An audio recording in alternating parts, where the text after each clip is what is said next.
Welcome everyone to Cybernation Uncensored.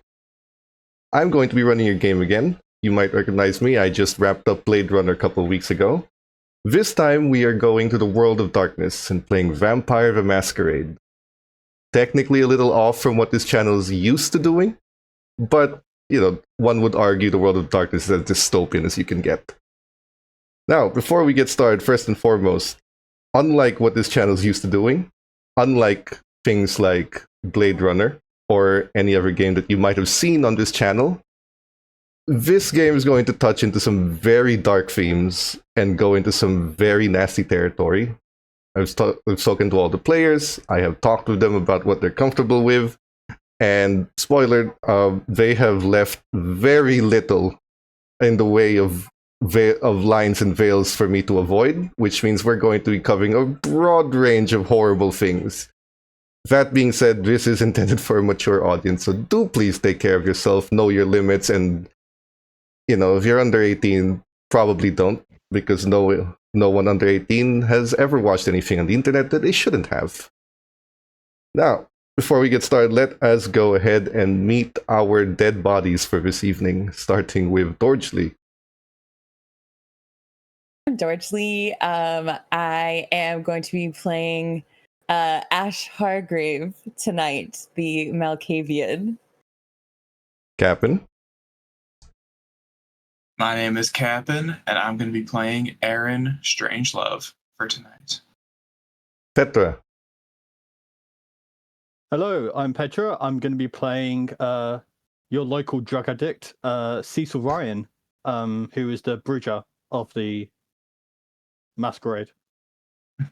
And Shig.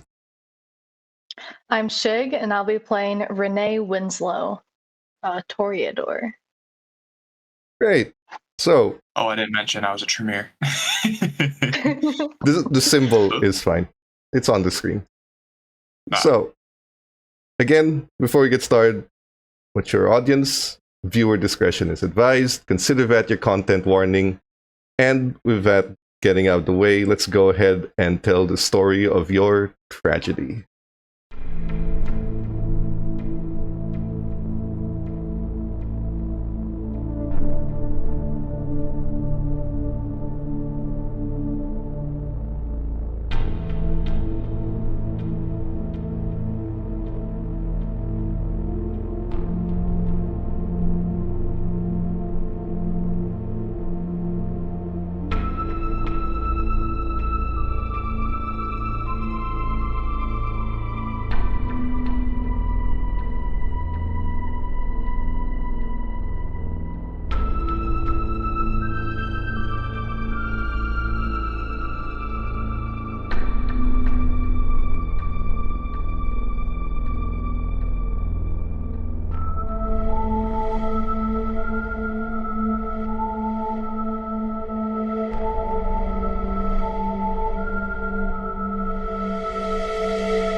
All right.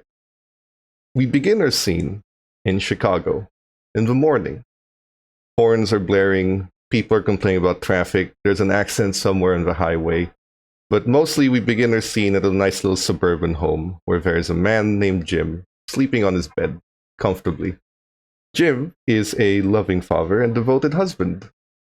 He wakes up, kisses his wife, hugs his two girls as they go to their school bus, goes off to work, complains to his co-workers about whatever deliverable he has for the day, gets lunch, coffee, he goes home, tells his wife all about his day, tucks his girls in at night, and then sleeps in the evening, just to repeat it again in the morning.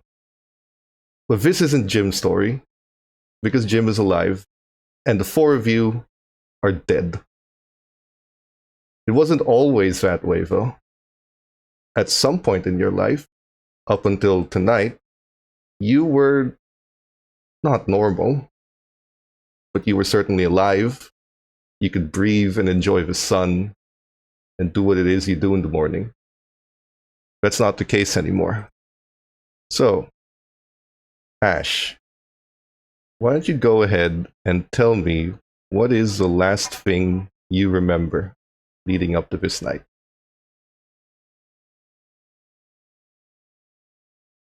I remember going to a club, the Nightshade. I had been feeling this like weird feeling like I was being watched, and I don't know, it kept getting worse and worse, and it went from like I was only feeling it every now and again to the point where I always felt like there were eyes on me, and I just wanted to forget about it for a night. And so I decided to go out. I drank. I took some pills that I don't necessarily know what all were in them. For sure, ecstasy, maybe some other stuff I didn't really ask. I remember dancing a lot. And then when I was in the Uber on the way home, I remember the feeling coming back, like the eyes were on me again. Once I got back to my place, I tried to get into my, I guess my basement apartment, if you could call it that. It's a basement. I tried to go around to the side of the building where the entrance to my room is, and the eyes, I don't know, like I felt like the presence was closer than it had been ever. And it was like I was being pulled in, and I don't really know if it was morbid curiosity or if somehow someone was pulling me towards them, but I went deeper into the alley and into the darkness, and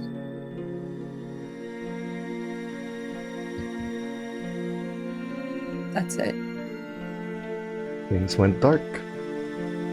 Aaron, what is the last thing you remember before this evening? I remember walking home from the University of Chicago. Not as a student, no, I was grading end of semester papers for a master's level class. I decided to stay later than I usually do. I work better at night. It was probably 1 a.m. by the time I got home. I must have been too tired to notice that my apartment was already unlocked. Thinking back on it now, it's quite obvious. I remember my messy apartment. The type of messy that only I would call organized. Old tech, radios, game systems, and my prized Walkman WMR55 in silver. I listened to some old cassettes, something I knew my mom would have liked while I made dinner. It was the type of noodles that were the spicy ones with the red and black plastic, and I still remember that taste. And pair it up with a YouTube video about some niche firearm. It was quite easy to fall asleep to. I didn't know at the time that was the last time I would be falling asleep as Aaron Spiegel. That is also the last time you're ever going to get to taste those noodles the way you remember them. Cecil, what is the last thing you remember? Well, the morning I woke up, I was in whose house? I don't know. But the first thing that occurred in my mind as soon as my eyes opened was, how do I get my next hit? How do I get smack? And I mean, I woke up in a couch that maybe had needles and glass shit scattered all over it, and the day was just a blur. I went through, potentially maybe tried to rob someone if they seemed nice enough to rob from. Just any scraps of money that could get me an inch closer to the high that was preceding the last night. And I thought, what better way to do it than to just steal from people as desperate as me. I don't have a house, I don't have shit, and I figured going into this random crack house on the down street of Chicago, it would be a good bet. I remember breaking in, although to be fair, crack houses don't have the best security. I went for a shattered window. I had to dance among just empty bottles and vodka and enough trash to complement even the poorest in Chicago. And I don't know what I took.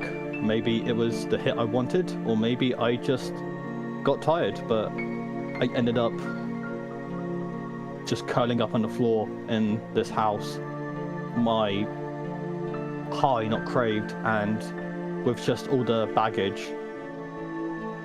I think I passed out, but that's the last I remember. You think you passed out?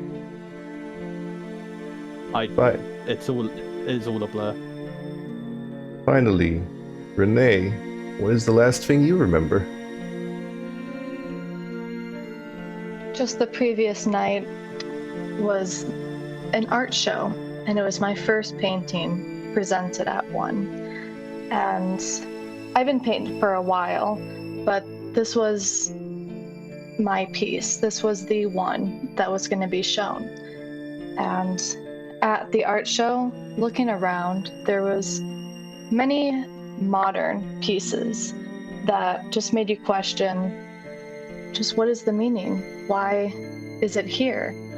And all of a sudden, there was someone who came up to me and was talking about the same thing I was just thinking, saying that my piece is just unique. It represents tragedy, misfortune. It's just a collage that gets you thinking of what is tragedy in life. And then they started asking me hypotheticals, like, what if you could see more? What if you had more time? And it was very strange. I was talking to quite a few people, but this was the only one that stood out.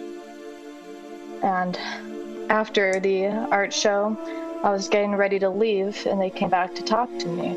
And they asked if I wanted to learn more. And then we walked outside, just walking around the block, and I can't recall anything else. Maybe the last decision or mistake you'll ever make.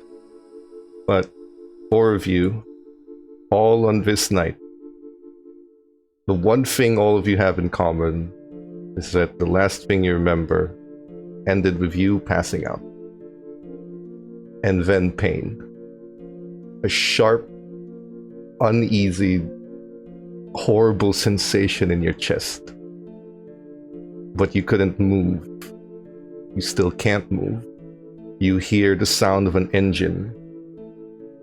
You hear the rattling of chains. You get dragged off somewhere. You cannot open your eyes. You cannot move. You're not even sure you should be breathing, if you even are breathing. You're just there for several hours.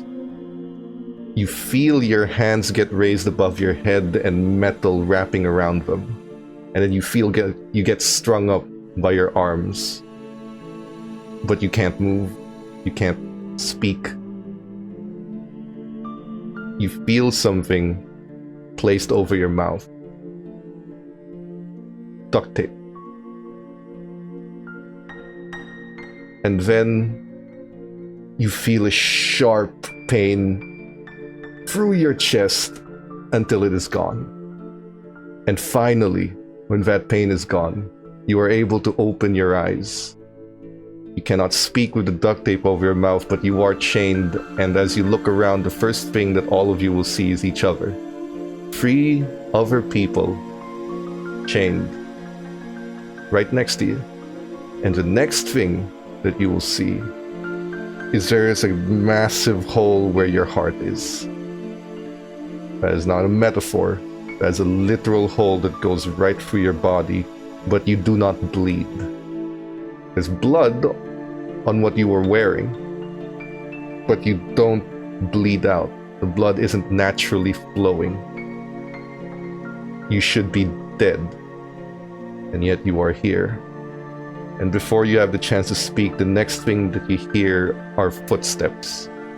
Very measured footsteps from some form of maybe Italian leather shoes clacking on cement flooring. You notice that you are somewhere in a concrete or marble building. It's dark, you can't tell. The footsteps are accompanied by another footsteps. They're heavier, as if someone was wearing boots. And you see, walk from behind you, coming around to view, a man with blonde hair that's so platinum blonde it's almost white. Very combed back, but long. It would be shoulder length, and it would be messy if he hadn't fixed it. Standing next to him is a very scrawny, very young kid. Teenager, definitely. Probably a high schooler. He looks malnourished. He has a tight buzz cut. African American. He has a black t-shirt that just has the words baby chorus on it. The man that he's with, the blonde man, is in a 3-piece suit, complete with a little chain around the pocket and a very well-made pocket square. He looks around the room that you are in, admiring the architecture, before even addressing you. He rubs his chin. Before you all start speaking, before you start screaming, before you say anything, there will be no one here to hear you. We are alone.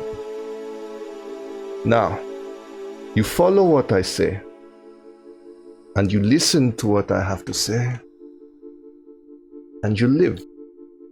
In fact, you will thrive. But you do anything to annoy me, or more particularly to annoy him, and he points to the scrawny kid, and he will make sure that you die very painfully. It sounds like a threat. What's this tiny little kid gonna do? Like 5'5", maybe 100 pounds, maybe 120. And yet when you look at him, he seems to be more terrifying of the two. He seems to be the one that's more dangerous among the two of them. Let us be clear. You are dead. As evidenced by the hole in your chest, perhaps we can just skip the disbelief and just trust what I am telling you.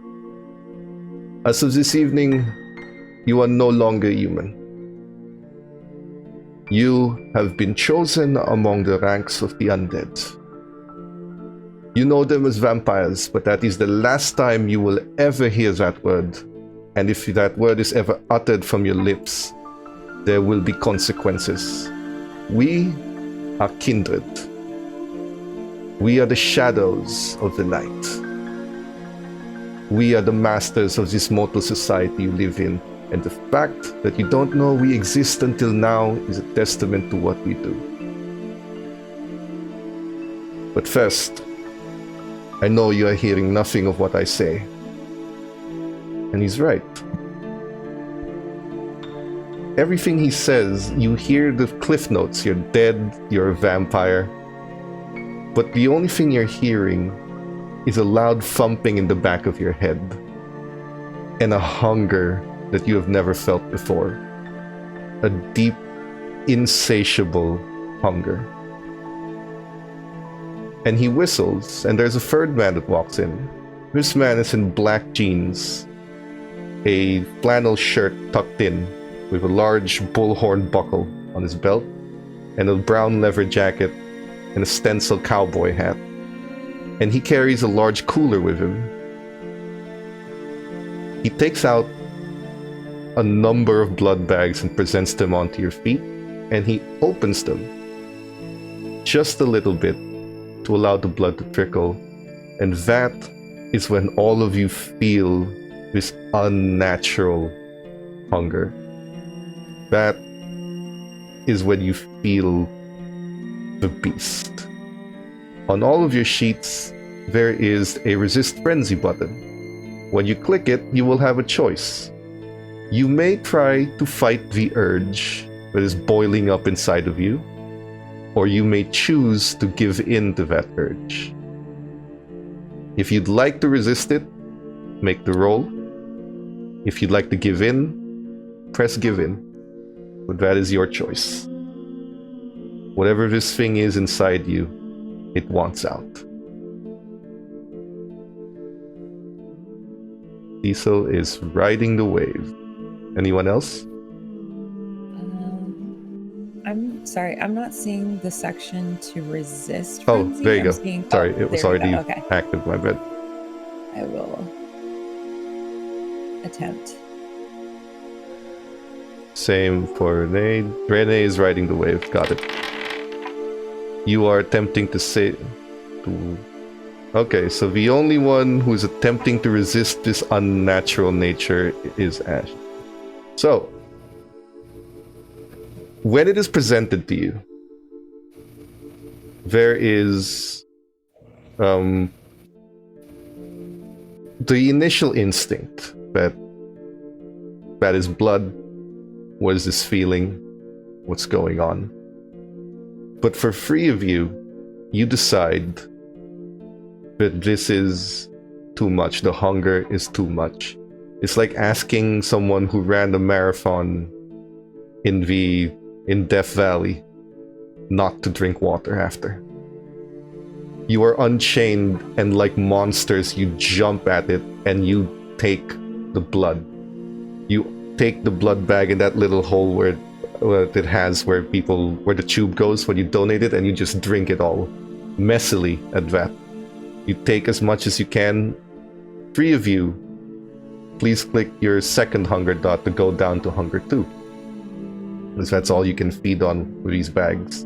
And these bags are not processed blood bags in the bank. These are whole blood. These are freshly donated for the Red Cross. It tastes good.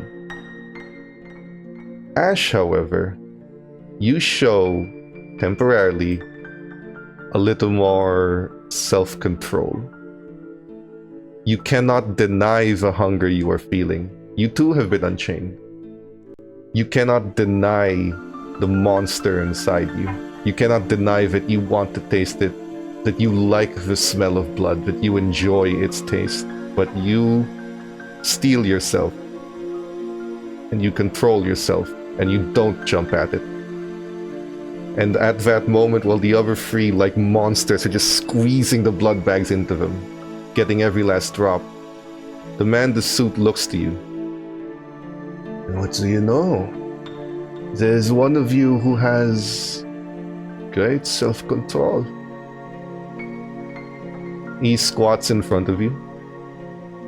Also, mademoiselle, I would advise you to at least drink at your own pace.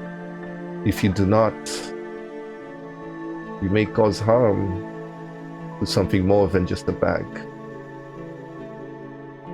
And none of us want that. And he steps aside, allowing you to the blood bags at your own pace, not dictated by a monster. Would you like to? Yes. Ash will slowly walk over and not really breaking eye contact with because it was the blonde who was just talking to me, right? Yep. And she has like a seething look in her eyes, like she's just like saying fuck you, fuck you, fuck you over and over in her head. Okay. And she just like grabs a blood bag and just starts slowly drinking from it. There's enough to drink to also get you to hunger too. Do you drink that much? Or will you stay defiant? No, I will drink. Okay, so you go down to hunger too. This craving inside of you satiated for all of you for the moment. There's still a strange pain, like you skipped lunch and you're heading home for dinner. It's that kind of feeling. But you can manage it. The man looks to all of you. Excellent. This man right here is a gentleman. His name is Evan. He will bring you to Dr. Clay. Dr. Clay will ensure that your transition into our world is smooth. You'll be accompanied by Damien here. He is what we call a sheriff. In our society, there is a government to make sure that the members of our society do not do anything rash or that risks our existence. The fact that none of you believed we exist until now is why something we call the Masquerade exists. It is the veil that we put on society to make sure that they remain ignorant of our existence. It is of the utmost importance. Break the Masquerade, and you will be lucky if we are the ones who kill you. Because if those who hunt us get to you, there is a fate far worse than death. But for now, you are going to accompany Evan. Damien will accompany you. And if you have any questions, he will answer it for you in the car. I suggest that you make this easy. If you follow through the rules, if you get through this evening and the following week, you will get to meet who it is that made you into what you are. Before you have any misconceptions, I am not the one who decided that you will be plucked from your mortal life to become what you are. That would be your sire, the one who turned you. You get to meet them after this evening, after Dr. Clay. You get to ask them whatever questions you want. But now I suggest you just make haste, enjoy the ride, ask the questions you want to ask in the car. Ask anything you want. Either Evan or Damien here will answer you. I have more important things to do. I will see you all again in a week should you survive. Good luck, fledglings. Let's see how you progress. He gives a weak, kind of sly smile as he leaves. Evan looks to the four of you. Can all of you, if you'd like to, roll wit and awareness? And the way the sheet works is you click the skill that you're rolling. And after you click it, there will be a pop-up. You click the attribute, which is wits. Confirm. And then just roll. If there are any lower dice, I will let you know beforehand. You do not have to roll, but you can if you'd like to. 2 for Aaron, 4 for Ash, 1 for Cecil. Okay. So, at this point, it is only Ash and Aaron who notice that while the man speaking to you is clearly not breathing, and he's only forcing breath into his lungs in order to speak, this man, Evan, is breathing. He's not as pale. And when he picks up the blood bags, you can feel warmth radiating from his body. He's still alive, unlike the other two. And he looks to all of you. Now, I understand that this is a painful process for all of you. Believe me, it could be worse. I'd like to make sure that your transition goes as smoothly as possible and you have the best chance of survival. You work with me, I'll work with you, I'll tell you everything you need to know, everything that I can. We can have a nice little relationship here where neither of us have to deal with him. And he points to the kid in the back. See, he might not look like much, but he is physically well, not even pound for pound, just physically the most powerful among us in this city. Sheriff, if you don't mind. Whatever.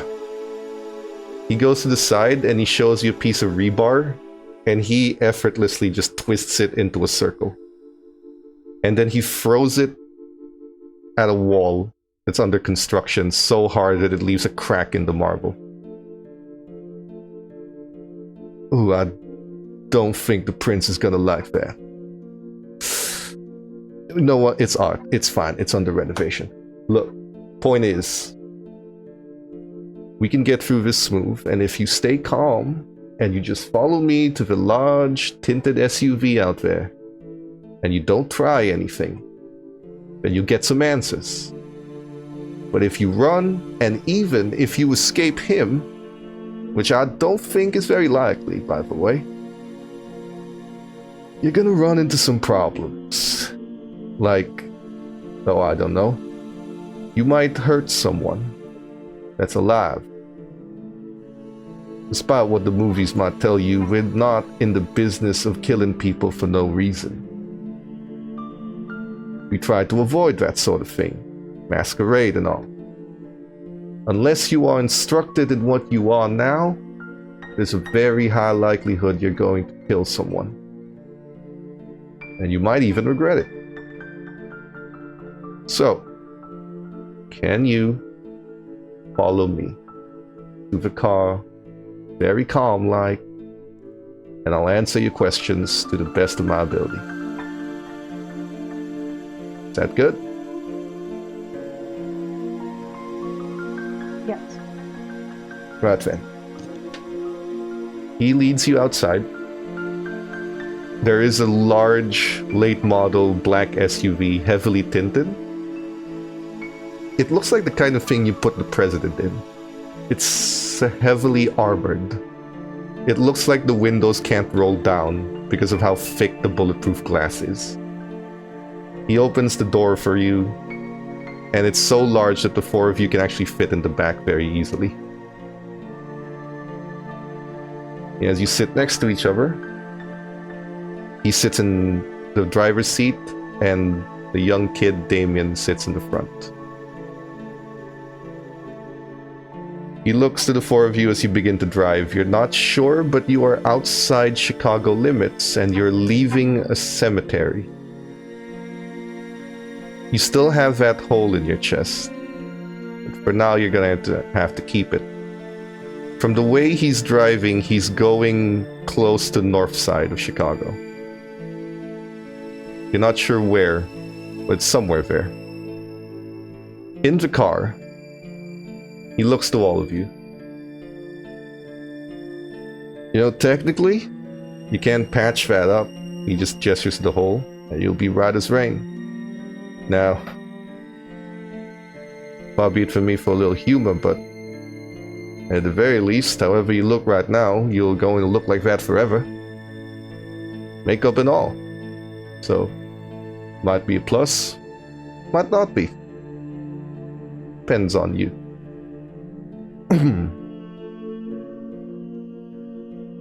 No, do any of you want to ask anything?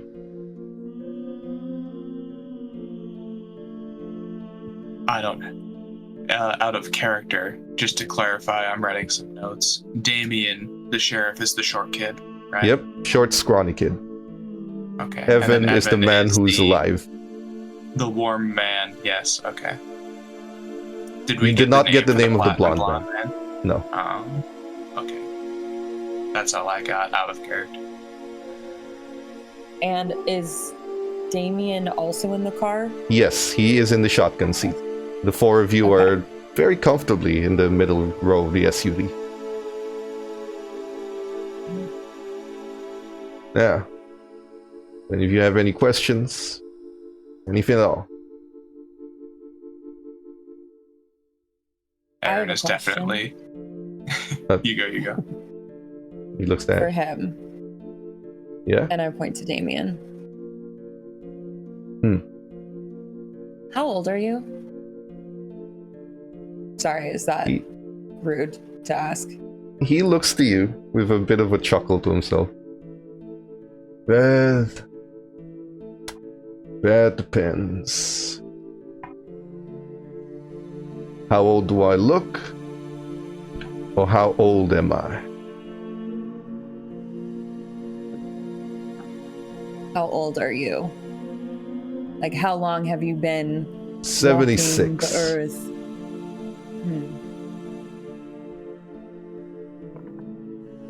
Do you remember much about your childhood? Yeah. I remember it was rough. I remember getting beaten, thrown out of the foster system in and out. I remember gangs abusing me because I was a kid they could push around. I remember being weak. Till I wasn't.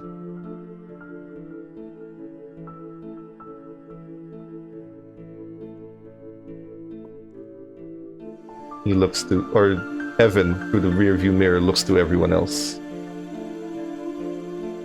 That can't be the only thing you have there to ask. How, and this is just asking to any of them, how good did it feel after, and Cecil points towards the chest, you know, because you said that you were weak and then you weren't, but like, surely you must have felt like a god once you've realized that the people that have control over you no longer can do anything. Is that going to go for all of us, or are you just setting us up for an ego trip? The first few weeks I was turned, I had to learn what I could do. After that, I had to follow the rules. But less than a month after I was turned, I was rewarded. The people who abused me, that shitty foster father cashing in those foster care checks while getting drunk and high on them, beating me like a damn piñata at night, I got to visit his house. And I got to beat him like a piñata till all the goodies came out. And you're goddamn right, it felt good. It felt fucking amazing. There are rules. There are people who are more powerful than us, who have more influence than us, who can do more than us, who can do more than punch a fist. But they have no reason to hit you if you give them no reason to. Like any society, there are laws, there are people in charge, but you play by those rules. And yeah, you get to feel like a god.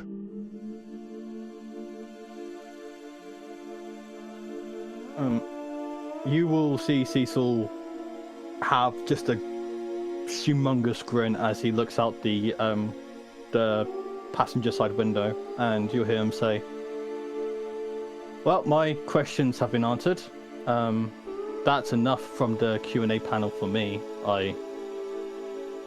This will be interesting. And you'll see him smile. I think you'll acclimate to this just fine.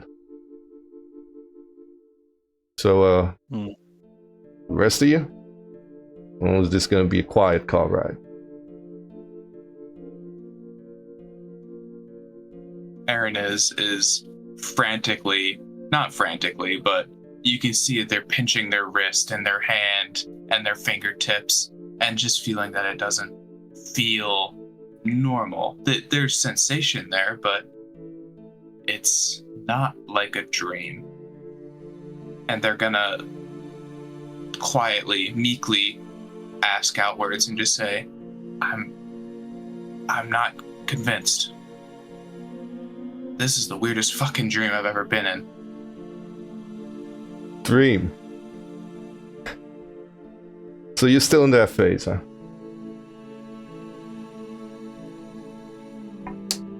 Right then. You know, after everything tonight, I'm not entirely sure how to answer that. He just looks at Nathan. Well, if it's a dream, then you don't got anything to worry about, do you? You just ride out till you wake up. And if it's not a dream, then that makes itself perfectly clear down the line, don't it? So you don't really have anything you need to do you?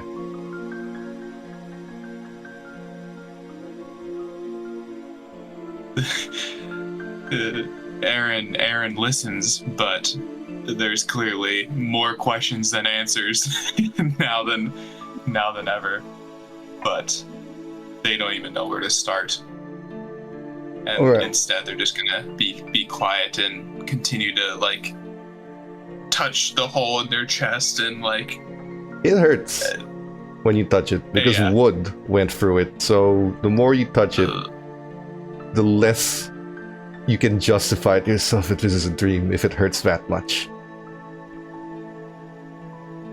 I imagine it's slowly setting in. He then looks at Renee. You've been awfully quiet.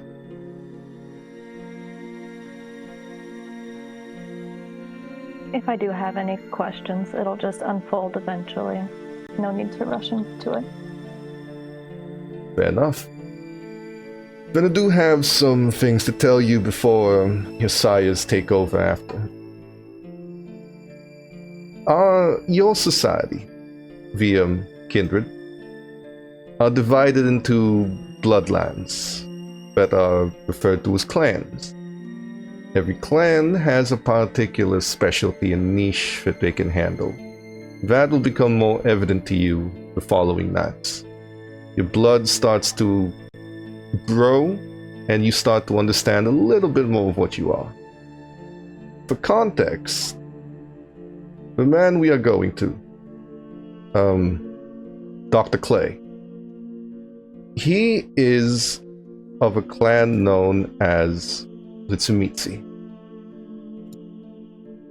You'll get to know the clans eventually, it's fine, but his clan specializes in crafting the flesh.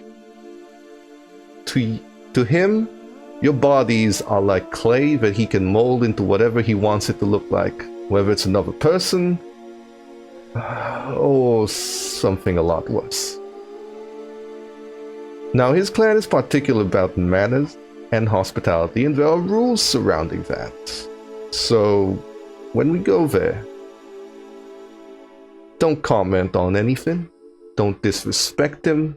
You're in his house. He's offering a service to all of us. But in essence, we're going to set up a few bodies to look like you, and then we're going to have them die so that your mortal life can be whisked away. You're undead now, which means that you should die, basically. And you get to start your unlife. As long as you don't start contacting people that you knew, that know what you look like, you should be fine. Chicago's got 3 million people in it. No one's going to recognize you. But you will die. That's non-negotiable, because if you think about it, you're already dead anyway. This is a rebirth. A change into something that you're going to be. And it doesn't have to be bad. But that's what's going to happen.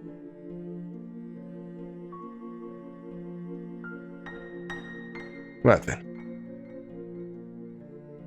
He continues to drive. And he takes you to a very large, multi-storied home.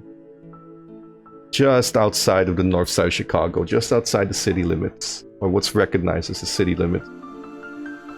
It's an isolated home atop a hill within a neighborhood that's been left in disrepair. All the other homes have been abandoned, taken up by druggies and junkies, something Petra's likely familiar with, at least the site of it, if not the neighborhood itself, something Cecil's familiar with. But there's that one large home atop a hill, very Addams Family-like, just sitting, lording over the rest of his decrepit neighborhood. And he drives there. Evan steps out and lets you all step out with him.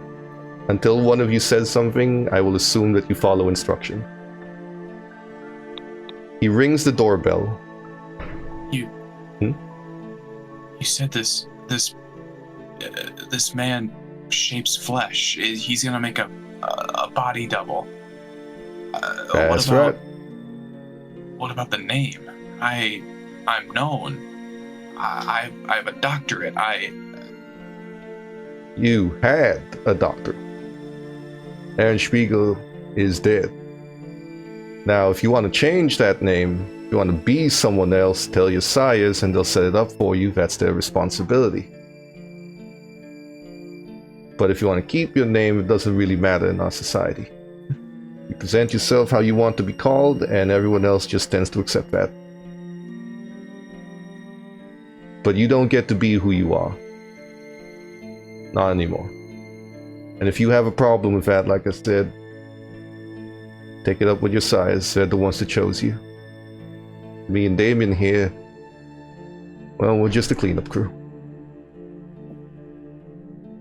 Aaron is gonna nod and mumble under their breath that a train. Look at it this way. After he rings the bell, he's waiting. All you have a chance to reinvent yourselves. Become someone new. Change your life. Not many people get that opportunity, and not many people want it, granted. You may not have wanted it, but these are the cards you've been dealt. It's up to you to make the most of it. The door opens, and there's a tall man, 6'9", 6'10", but he's a little thinner than his height would normally be associated with. Not to say he's malnourished or underweight, but he's on the leaner side of that 6'10". He is wearing a large white lab coat that's already buttoned up, and underneath is a button-up shirt and a red tie. His house inside, the first thing all of you notice is it is unnaturally clean. There's not a speck of dirt anywhere. And he looks to all of you. Evan and fledglings, step in. You are welcome in my home, in my domain. And you can see that Evan himself is visibly unnerved. Damien doesn't seem to care. It's just, Dr. Clay, these are the people that the prince has sent over for. Yes, I know. Step inside. Please, leave your shoes by the rack. I like to keep my home tidy. He moves you all forward. The home is unnaturally organized. That's not to say that it's clean and he keeps well. It is to say that it looks like you are in a serial killer's den. It feels like you're heading over to Hannibal Lecter's dinner table. It is unnerving how very evenly placed, how clean, how spotless, how well organized everything is, that you can notice it off the bat, but he brings you to a basement. Inside the basement is the most high-tech facility that you have ever seen. And inside there is a modesty screen and something that resembles a large scanner of sorts. Once you head inside, he looks to all of you. There are 4 cages on the side with people unconscious. They resemble your heights and builds, but they don't look anything like you. They are alive though. There's a monitor. Now, to begin this process, I will need the 4 of you to kindly head behind the screen, undress, and then step into the scanner. I must have exact measurements of every part of you to complete this process. Your medical records and DNA have already been placed into the subjects. I just need a physical manifestation.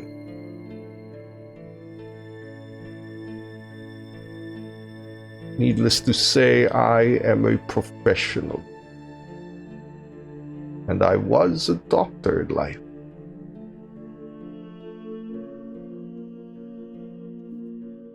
He gestures to the screen.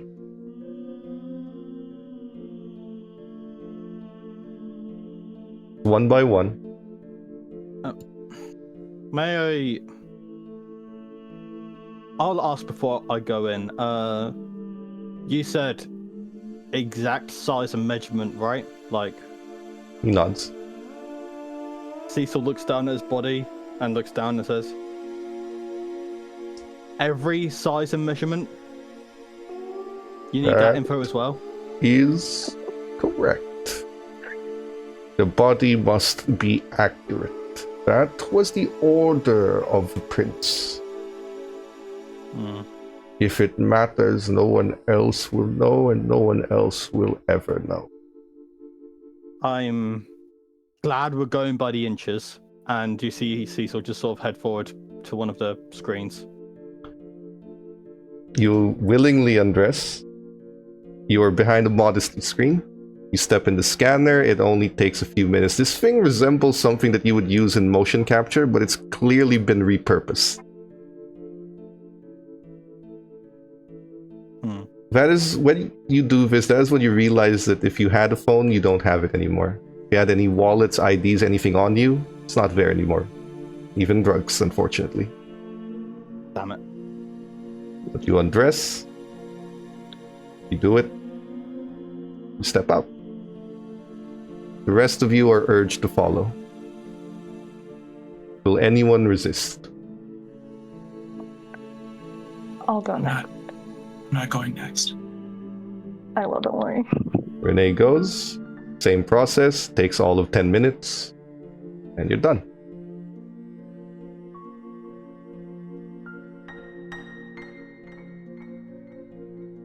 This will go smoother if you all just agree.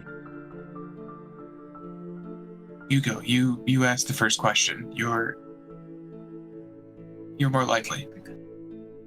I don't want to go. I'm Just do it. just people. Like, they're alive. And they're gonna die for us? I don't care, Dream Woman. Just do it.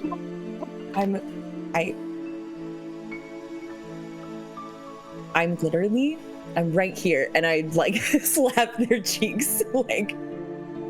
You are like a good Literally 2 real. inches taller. So you can... Yeah. I like scrunch down to their level and I'm like, get it through your head. This is real. Those are real people in the cages. They're gonna die. Damien speaks up finally You don't know that. and just says, "Hey, it's the hold up. Next thing you go in already." Go. You're taller. Okay, what does that literally have to do with anything? There's a man. Evan walks up to you, Ash. He says, "Can I talk to you for a second?" Okay. You look like a nice person. And this world, that's either a good thing or a bad thing. I can't change what's about to happen here. Neither can you.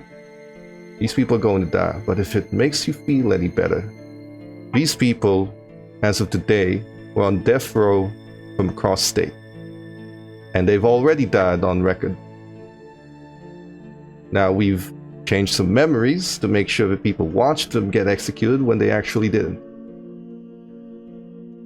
So they're about to die regardless. We just made them die for our purpose. But they weren't going to live through tonight anyway. And it's already past midnight, which means the execution has just happened.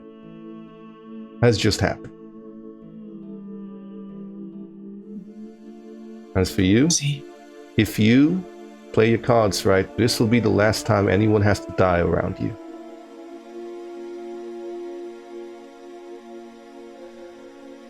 But if you don't, they're gonna die, and you are too. And there's no point in that.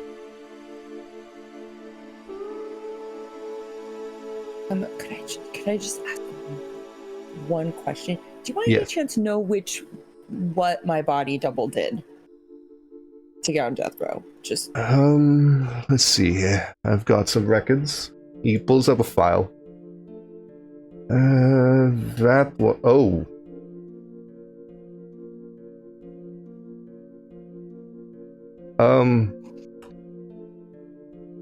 Ooh.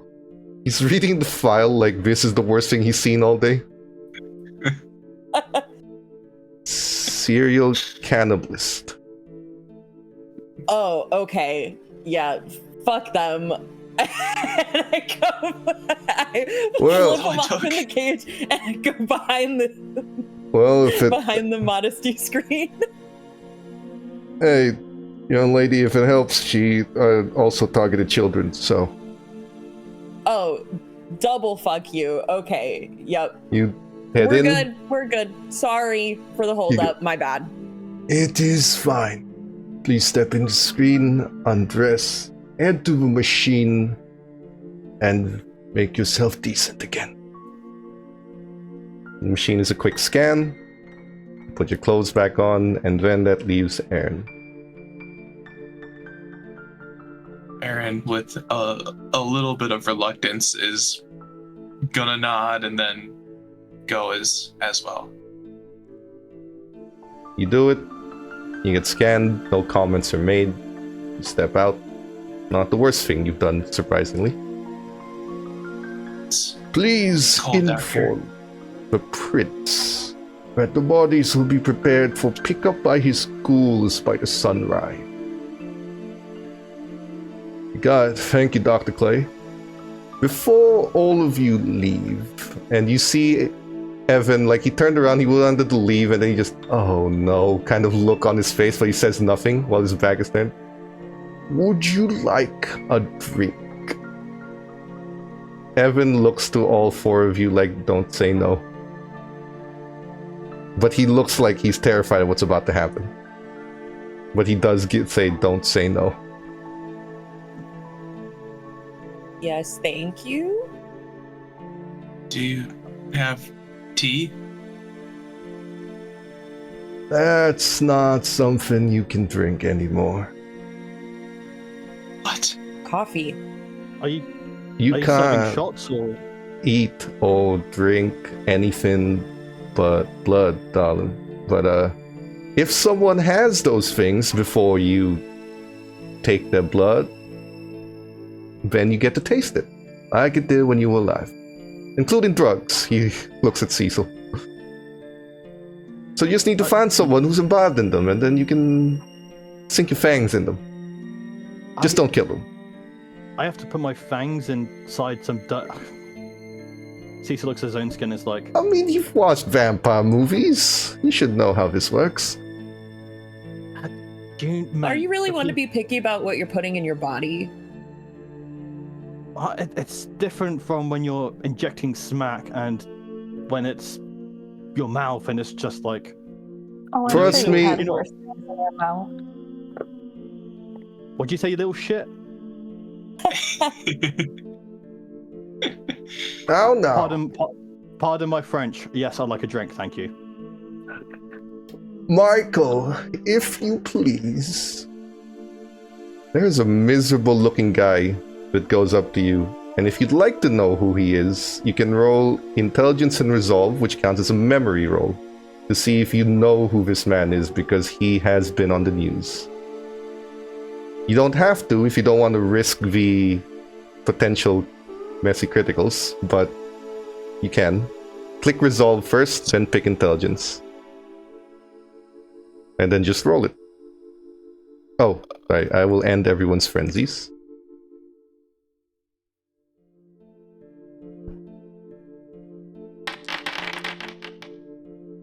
Just intelligence, right? Yes, Intelligence and Resolve. So Ash has...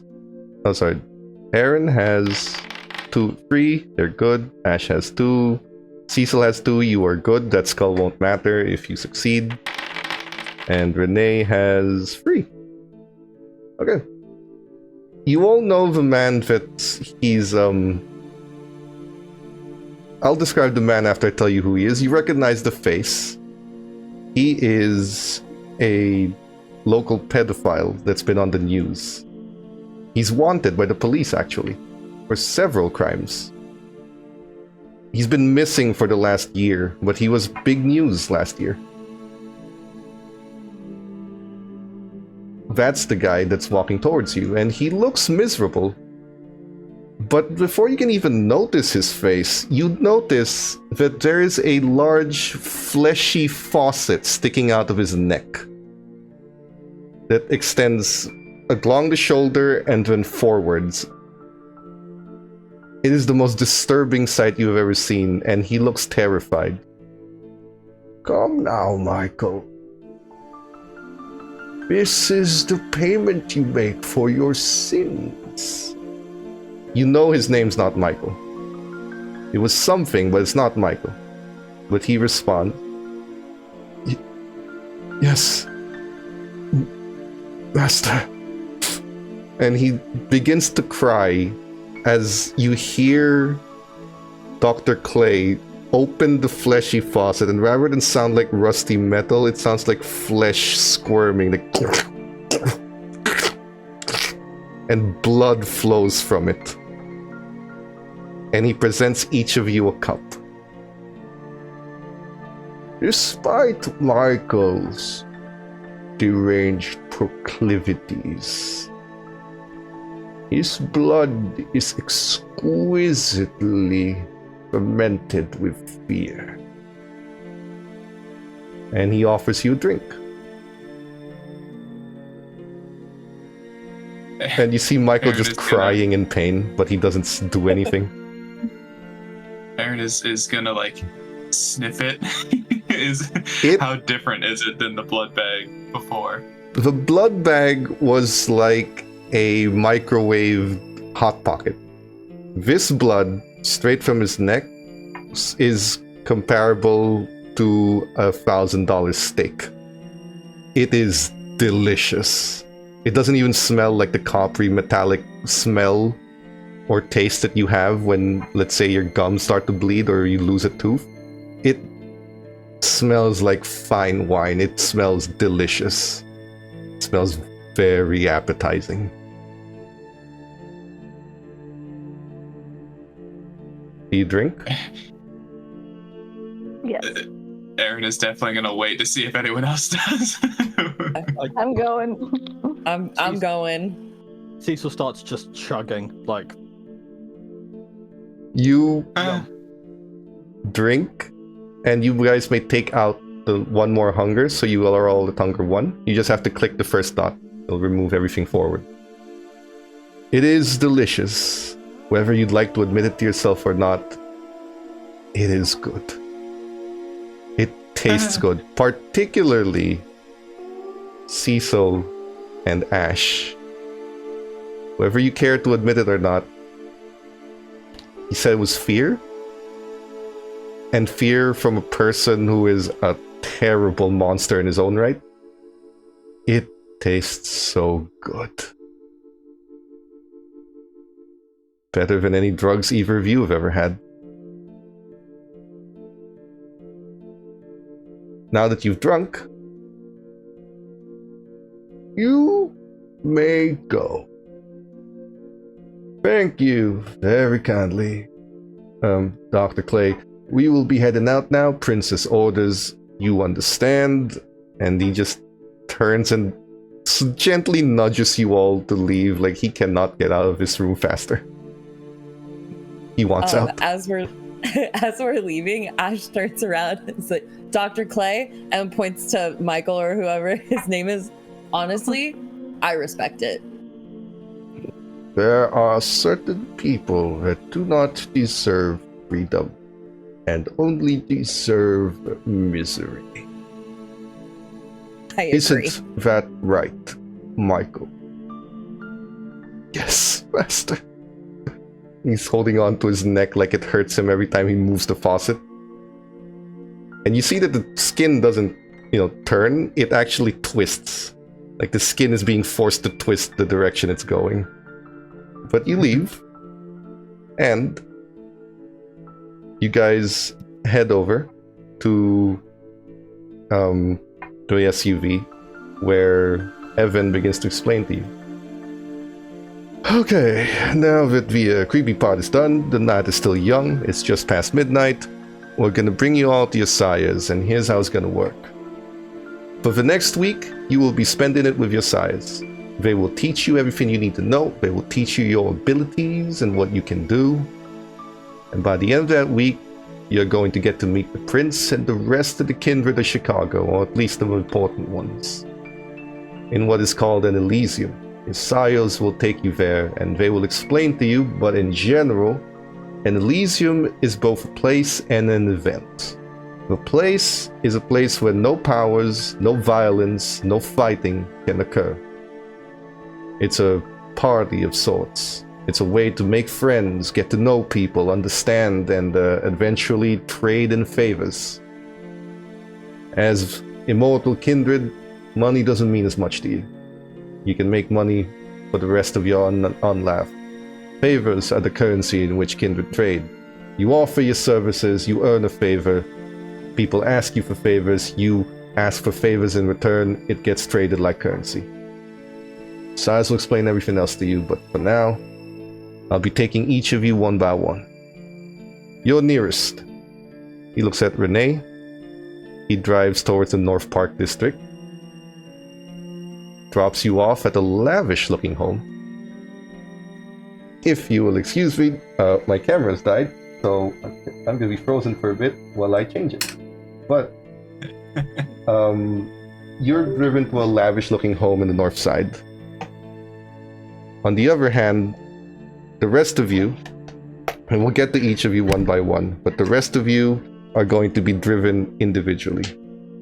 After Renee gets dropped off, the next person to be dropped off is going to be Aaron.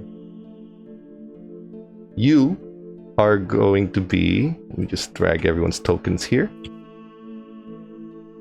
Aaron is going to be dropped off at the near north side here by the shore. There is a house that is overlooking there's an apartment building that is overlooking Lake Michigan. That is where you're going to be. And you are told to go to the top penthouse floor. And he does also mention that if you take detours, the man of the house will know about it.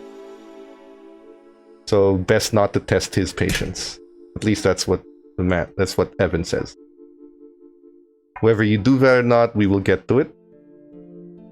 Ash, you are being brought a little lower. You and Cecil are being brought to the south side. You in Brighton Park, towards what looks like a nice little cozy, like those brownstone style homes, the ones that are just next to each other. Looks cozy. It looks like the rest of the homes out there. You can't imagine it being a kindred's or a vampire's home, but you're told to go into it. And the last one, Cecil, you are being brought all the way south side.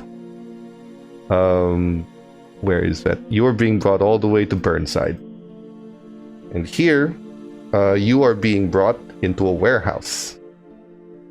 You just saw everyone's nice little homes, cozy, fancy, or just an actual home, and you get a warehouse.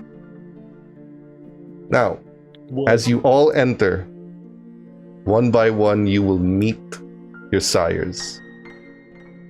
And they will, we are going to montage this meeting because your sires will all introduce the exact same thing. Before you get to say anything, before you get to ask questions, Evan would tell you that your sires will inform you of what is known as the 6 traditions. You are to know them, you are to understand them, and you are to learn them from your sires. And the moment you step in, that is the first thing any of you are going to be told. That is the first thing any of you get to know. The traditions. So, once you step in, we start with... Oh, why is the stream glitching? We start with Ash. He looks to you, or she looks to you, your sire. And she stands not much taller than you. In fact, in some ways, she's probably shorter than you. And she smiles. Very gently. Very happily. Not what you'd expect. She smiles with a very warm, inviting look, and even has some fresh blood prepared in a glass for you. And she waves. Hi. I'm Melody. Ooh. Right. Traditions. So, first and most importantly, the Masquerade. It's a dramatic name for basically making sure that mortals don't know who we are. That means making sure that you never feed in front of any people, you don't kill people by draining them of their blood, and all of those things. And then the scene cuts over to Aaron's sire, continuing the same explanation. Your sire is a man who stands at about 6 feet, well-dressed with an overcoat. You step into a library. A massive library bigger than anything you've seen in a private home. The Masquerade is of vital importance. It is what ensures our survival. Humans, weak as they are individually, are like fire ants. 1, 2, maybe a handful you can kill easily. But 1 million of them will start to cause you problems. And then we move the scene over to this montage to Cecil's sire. You walk into a warehouse with barely anything in it. But you are directed to a basement floor.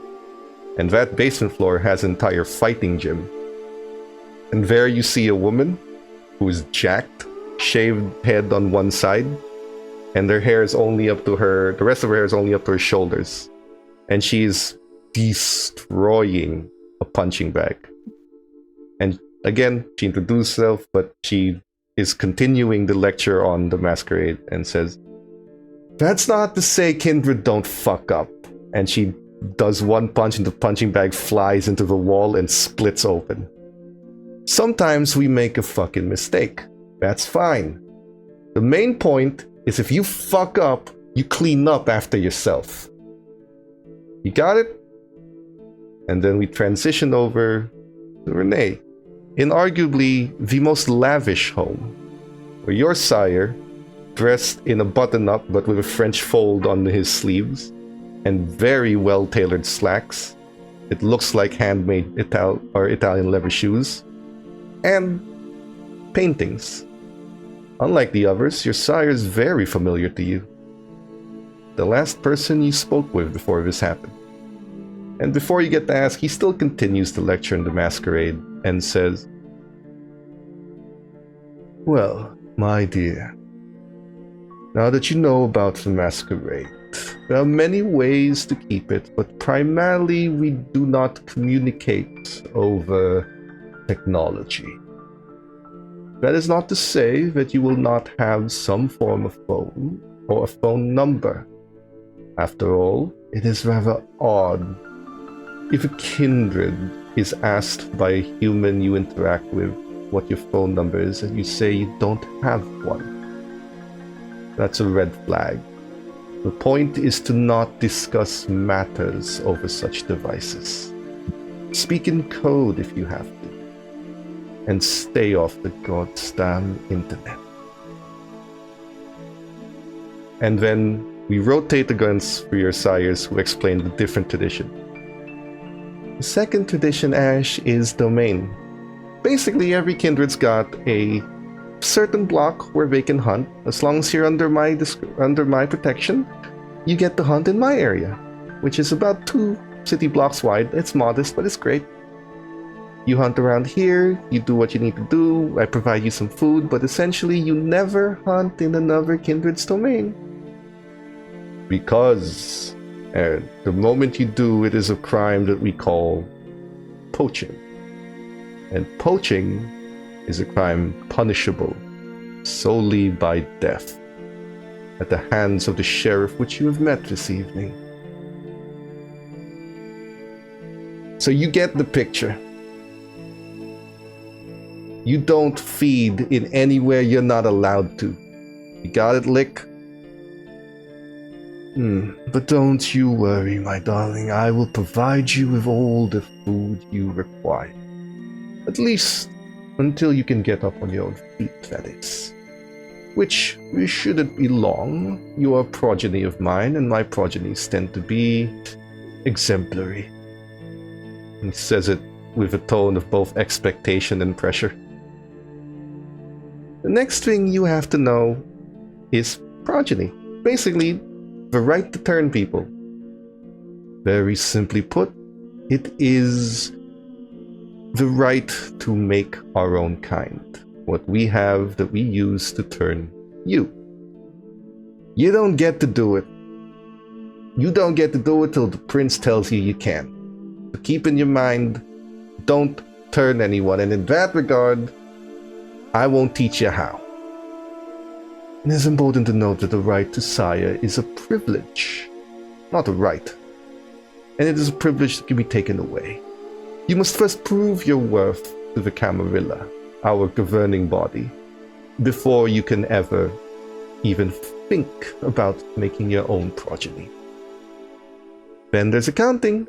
That means that the people who made you are responsible for you until you are freed by the prince from that responsibility and you go from fledgling to neonate.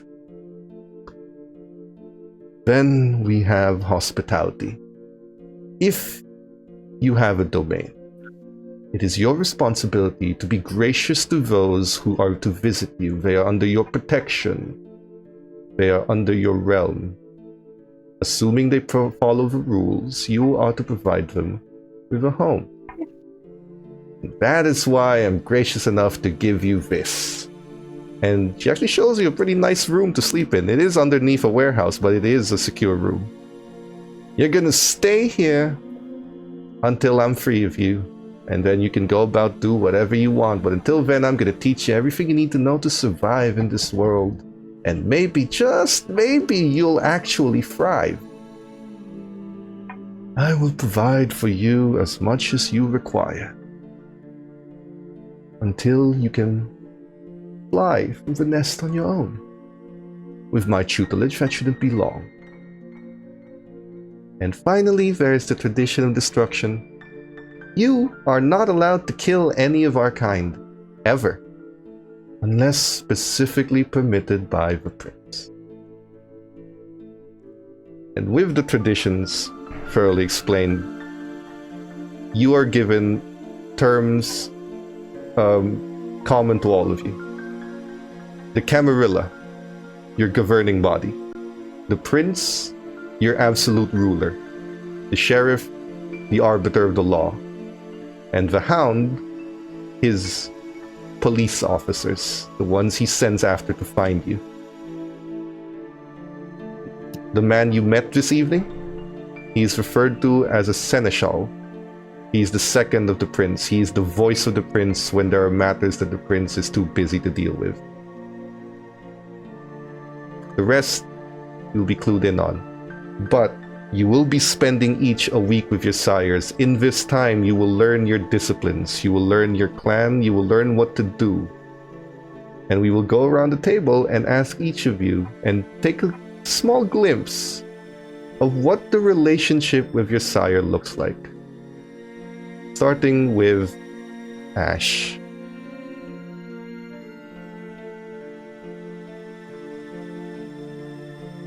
Your sire, by the way, has dyed purple hair. And it's twisted in like loose braided pigtails. That's so freaking cool. But Too bad you hate her. too bad. Ash hates her. So, what would you like to ask? Why? Is that how you ask it? Yes. Then she looks to you. Why?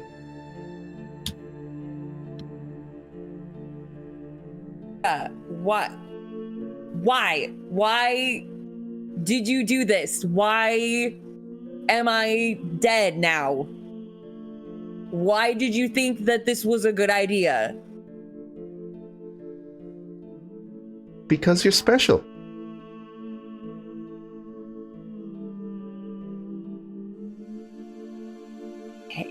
Yes. Sure. Like, you mean the... Oh, yeah, okay. The psychic abilities? No, not that. I mean, sure, but they were kind of secondary. No, tertiary. They're kind of the last thing on my list. Oh, what was the first thing then? You're a survivor. Life has handed you a terrible hand at every turn. You've had nothing. You've been given nothing. Not so much as a small crumb from life, and yet you climbed your way up. You're special.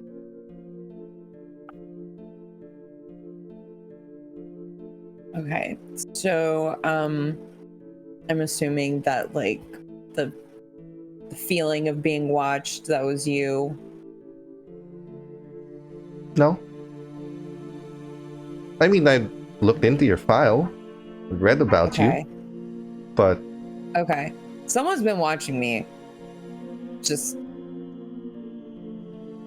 Yeah, someone Weird. has. Who? Do you know? Mm-hmm. Okay, so I have to ask like really literal questions here. Okay. Who was watching me? Oh, they're dead now.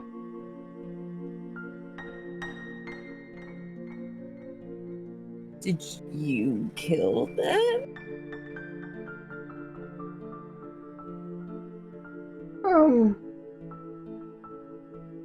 I let them die.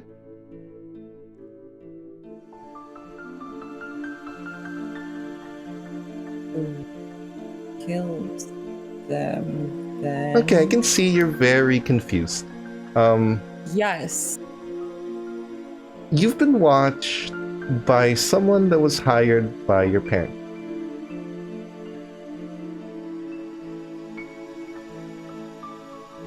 Perfectly human.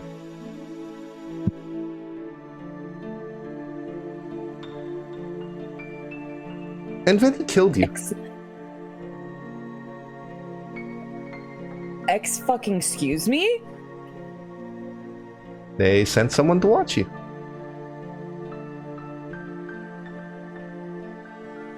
I only found out And recently.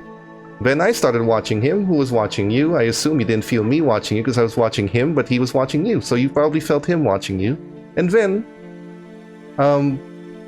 earlier this evening, he stabbed you with a syringe that put you to sleep, and then he was going to kill you. I assume under the order of your parents, but I didn't really ask.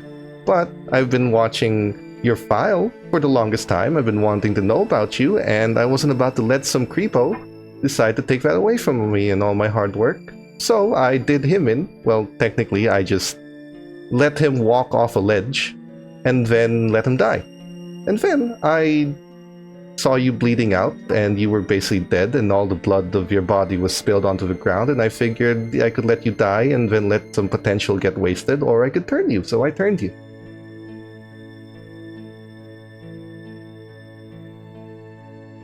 Sounds fair.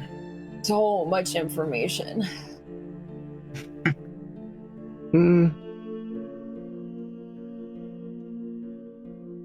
Yeah, it's a lot.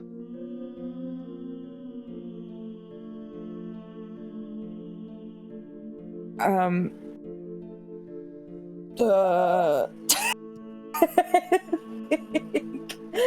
think Ash just like needs to sit down for a second. She's crashing out. We'll move the scene over to Aaron then, who is again welcome to your sire, and he looks to you. Oh, by the way, she introduces herself as Melody. Oh, great! It's so nice to meet you. Aaron, your sire tells you, traditions out of the way, my name is Everett Langford. I've chosen you. One might say plucked you from the obscurity of mortal life into a world that you may or may not enjoy being in. That's for you to decide down the line.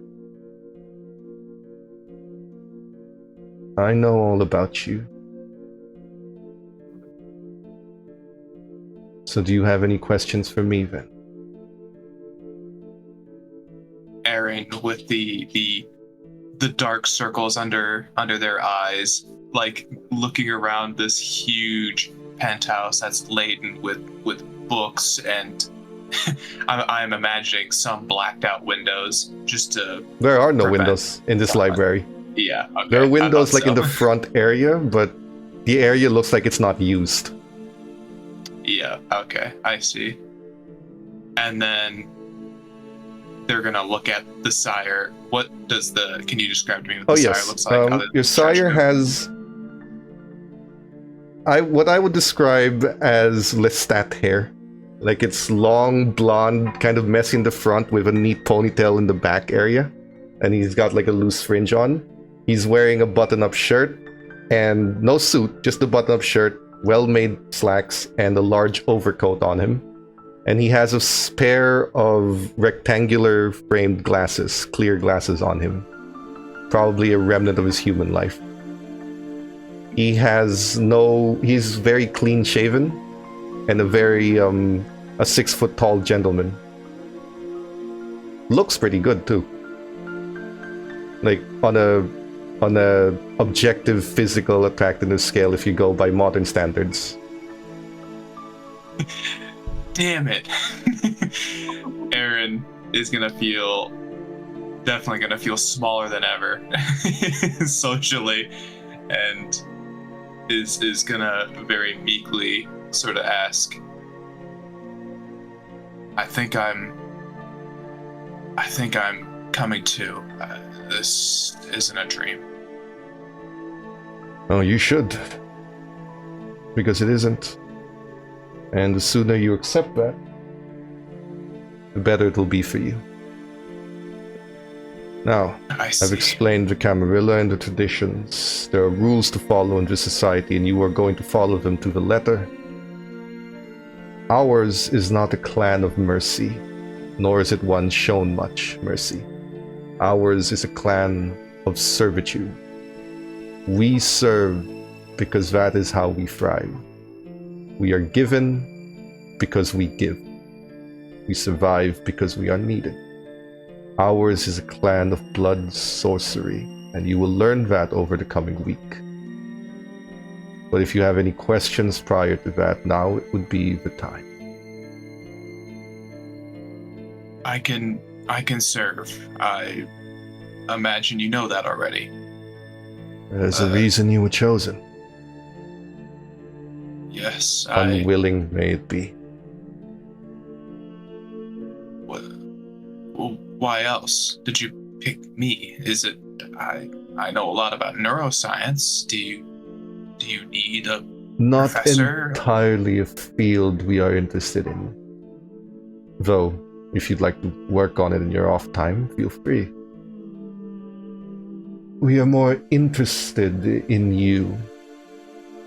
You excel at a field most would only dream of understanding. That is exactly the kind of person we require in our chantry, our collective, a coven, in your words. You picked me for me. Why else?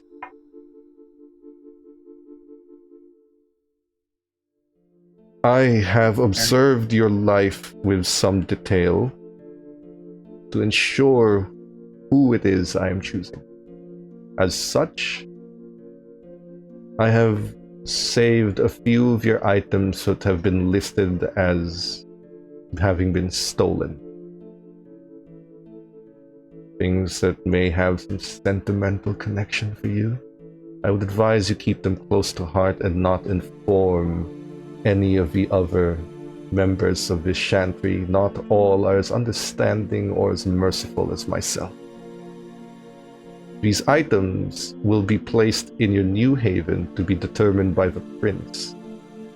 We have spoken of details to them already, but for now you will be living here, in my domain, feeding off of the food that you may have here, as you learn to use and hone your abilities.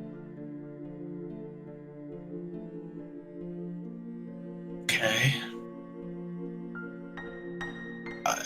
So I'm just some sort of vampire wizard, and I accept that. Please don't ever say either of those terms again. One is offensive to our kind, the other is offensive to the chantry. No. Right. He just puts his glasses up he actually visibly shudders at the words you use. Ugh. Right, I apologize. It's kindred. But the question stands. I'm just supposed to believe that I can... that not only do undead kindred live, they can also use magic. Let's make this simple. I want everyone to roll a rouse check, but this is going to be viewed through Aaron's point of view.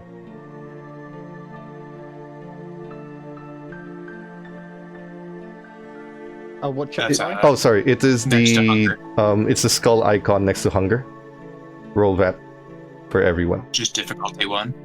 Yeah, just one.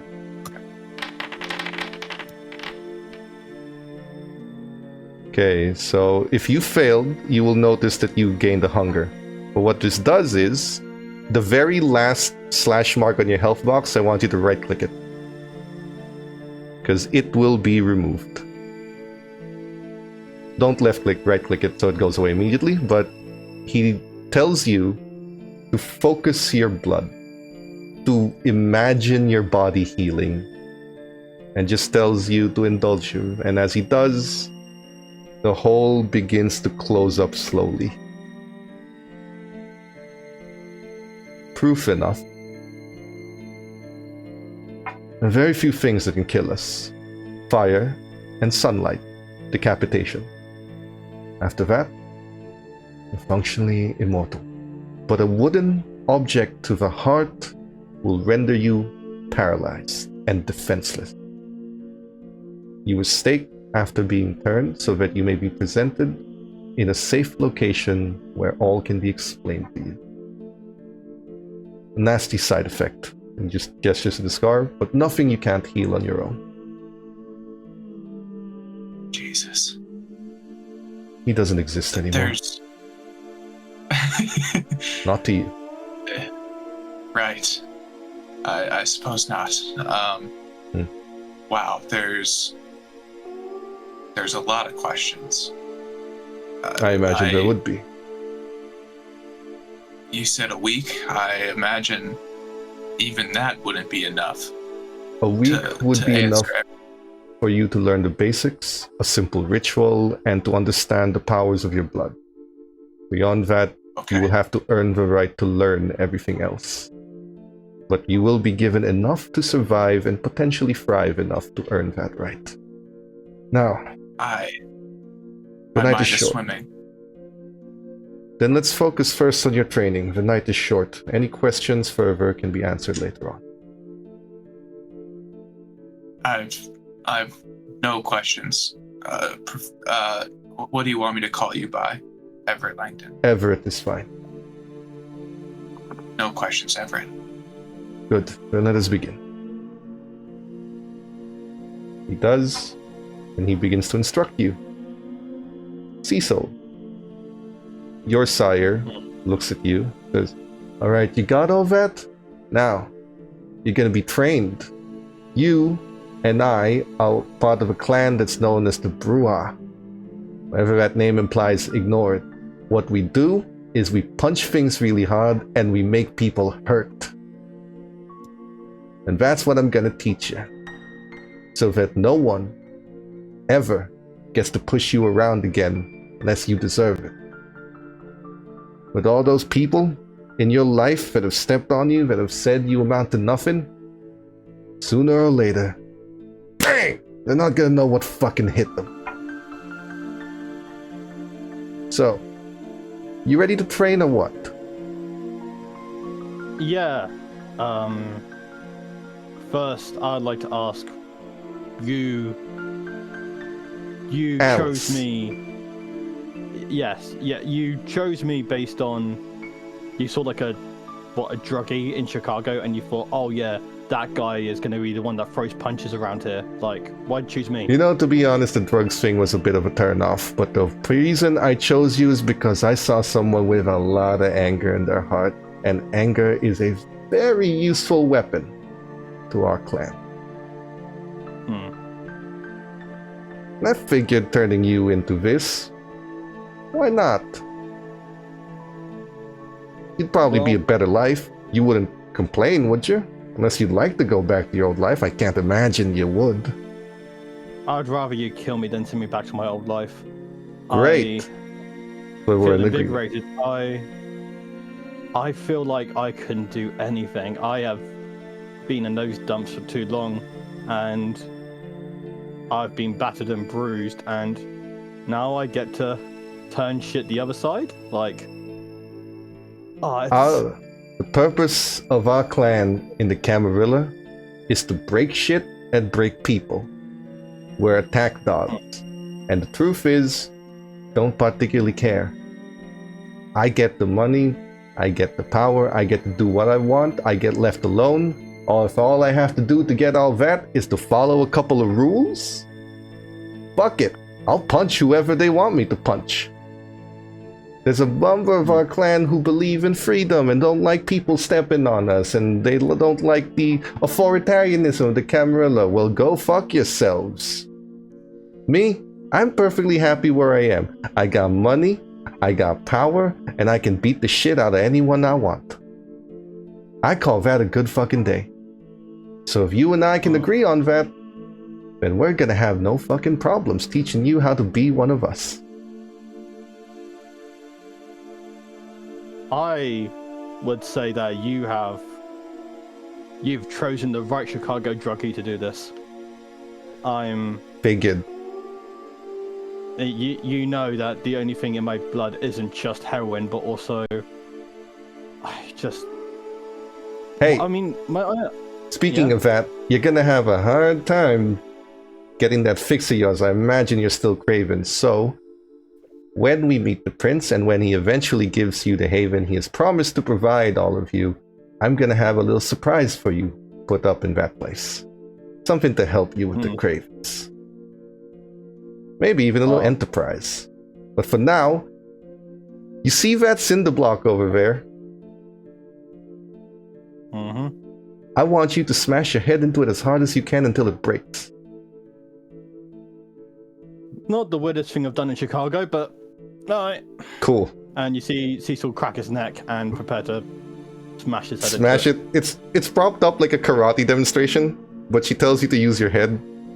It takes a while and it hurts a bit, but you do eventually break it, and you realize it doesn't hurt as much as it should. You're not even bleeding. You're fine.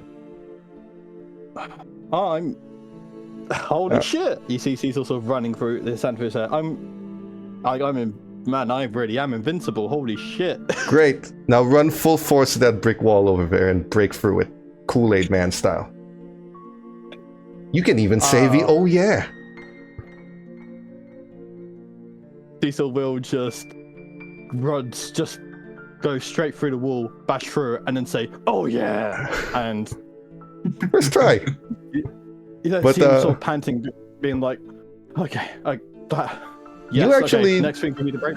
When you pant, you realize it's more of a reflex. You don't feel tired. You feel great. You're just forcing the air, and it feels more like a habit than it is a necessity. Like you expect it, so you do it. But when you realize that, you're not in pain. Perfectly fine. And the following week is a process of breaking a lot of shit. And finally, Renee, your sire looks to you and says, "Now, darling, I suggest you keep this to yourself, but we are of a royal blood. A high clan, if you will. And were it up to me, you would be surrounded by other roses, other Toreador, with sophistication and class, but unfortunately I don't get to choose your future coat. Still, there's no reason that you can't live in a way that is expected of someone of your station. And do you have any questions for me before we begin to hone your blood?"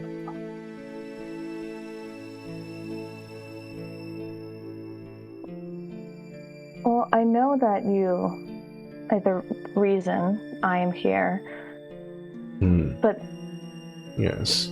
during the art show, is that the first time you've seen me? That is the first time you've seen me. I have watched you for quite some time. The prince has graciously provided us with the right to sire, but the process is longer than what I've done to you. The process is a long, arduous task of filtering through mundanity until the cream of the crop shows itself. You have an artistic vision unparalleled. You have an eye for beauty behind the macabre. A very rare talent. One would normally expect mortals to run screaming from such a delightful scene, cry at the scene of tragedy, but you are pulled to it. You're called by it. You have an eye, most do not. And it would be a shame to allow that to wither with old age and death. Now you may stay truly beautiful forever.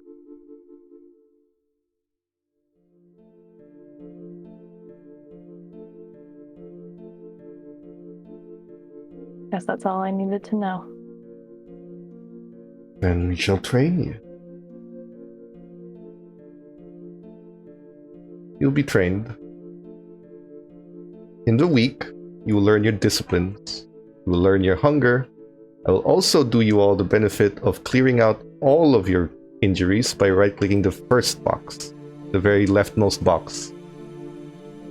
Right-click that, and it should start removing your injuries. Do it until you are cleared off. I will also put you all at hunger 1 if you have increased your hunger at any point, because your sires will feed you, educate you, and teach you. And soon after, when the week is over, you will realize that your body no longer changes. That you are, or you always wake up the same as you were when you were alive.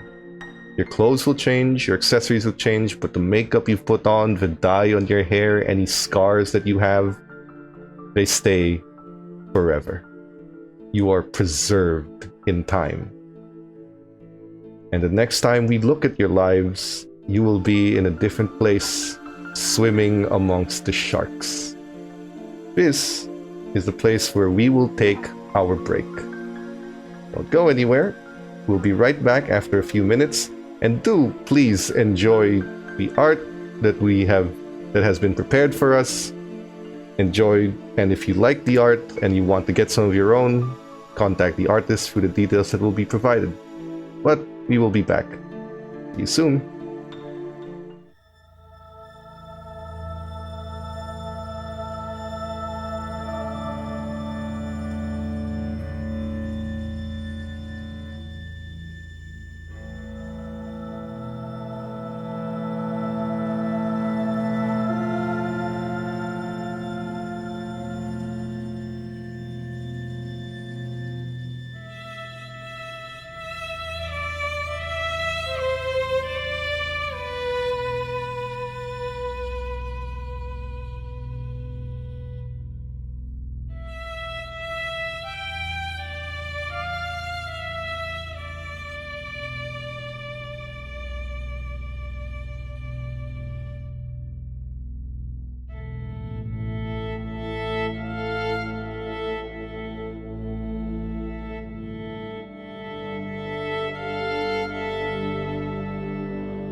on that. All right. So, we are back, and to answer your question off screen, yes, vampires would own Gucci. But Oh, for now, the store and the brand. now that we're back from the break, before we continue our vampire story, I will inform the chat that starting the second session onwards, and actually to now, we have 4+2s, which will count as a singular dice a player may choose to add, and you may take as many +2s as you want to a maximum of 3 to add up to 3 dice. So there's 4 of them right now. A -2, however, for the next person that rolls will lose a dice to their dice pool that they're rolling. That automatically applies to whoever makes the next roll. On top of that, anything that you can buy with your channel points here will be free game. I'm always looking at the chat. I will know when someone does something, or generally will know, and if not, someone can inform me. Also, if any of you decide to subscribe for whatever the price is for a subscription for yourself, I will consider that a plot twist of your choice. Starting next week. Starting next session. Until then, for now, we'll keep that out there just so we can have a bit of cohesion with this brand new coterie. So, the week is over. You have been instructed by your sires, whether willingly or not, you understand the gravity of your situation. You are dead. You do not breathe. When the sun rises, you cannot move. Your body lays limp, and the passage of time between sunrise and sunset is a blink for you. You don't feel the time pass because you don't sleep, you just die. Your body rises again, and the blood forces its way back out, and your time is only of the evening. Your names are your names, whatever you've chosen them to be. Fake identities, just random cards will be provided to you if ever you need to assume a fake identity. And during this time, it is a time to reinvent yourself, of which only one kindred has taken that opportunity.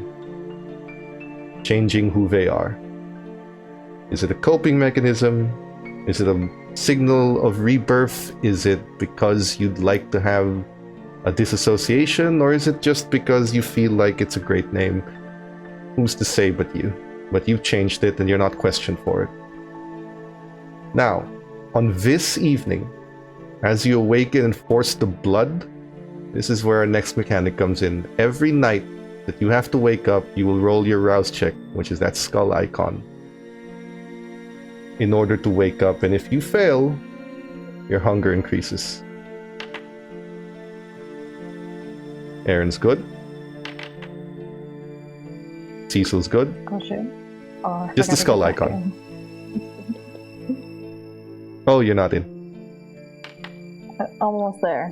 Ash is hungry. Ooh. You wake up You're on good. one of the most important nights presented to you, a little hungry. But you don't have the time to feed, because the prince demands that everyone be there an hour after sunset. So, you have no choice but to deal with that little gnawing itch in the back of your head. And it is quite annoying. You can hear heartbeats on the street. All these random mortals walking by. Fortunately for you, you are the only one that has to deal with that right now. The others seem fine. You have been warned. The only way to truly lower your hunger, to truly put it to zero, is to take the last drop of a mortal soul, to kill them as you feed. And you have been warned that that is against the Masquerade, and it's a major breach.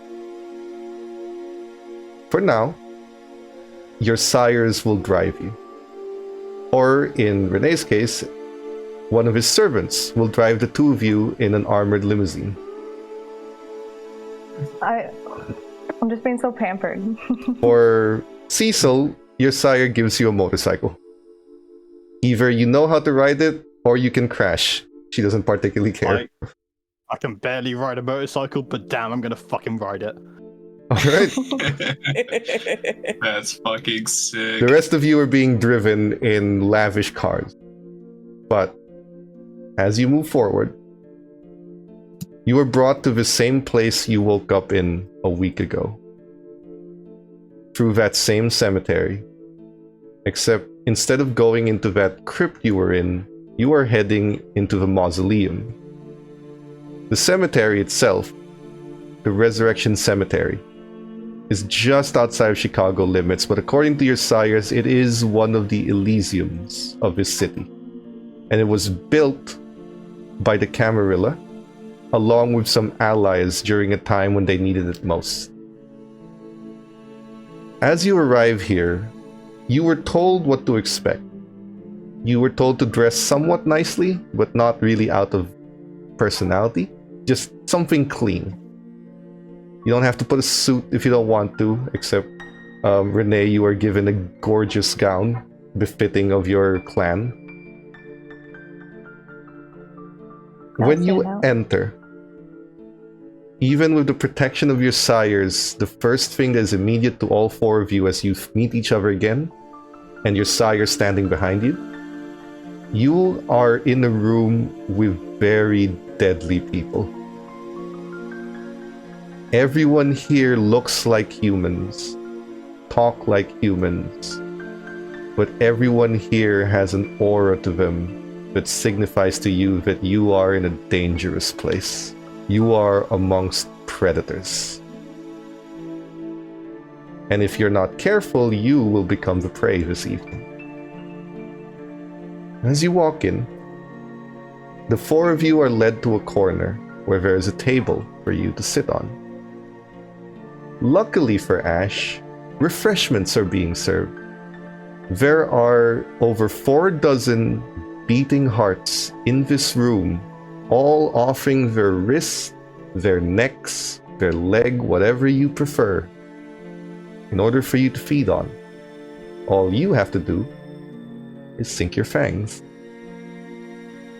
But as you enter through the table, 4 people surround the 4 of you, offer their wrists, and say, "A drink."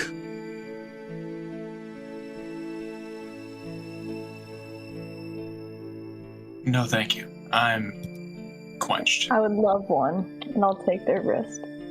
You drink anyway. If Yeah. you're not at hunger, if you're not allowed to kill them, so you can't go below hunger 1. If you have anything above hunger 1, you can remove it. Otherwise, you're just sort of tasting the blood at this point, like a wine tasting. Rude to refuse. How about Ash? You're the only one that's hungry. Overindulged. Yeah, I'll go up to one of them and be like, is it actually okay that you like blink twice if you're being held here against your will? He doesn't blink. It is my absolute pleasure, madam, to be at your service. Would Ash have learned about ghouls? Yeah, you guys would have been told we what have learned ghouls about are, ghouls? which is you feed your Okay. blood and they become supernaturally loyal.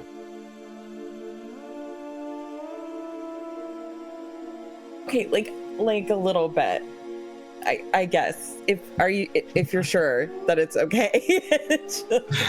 He just hands you the wrist. Reluctantly, like, is this okay?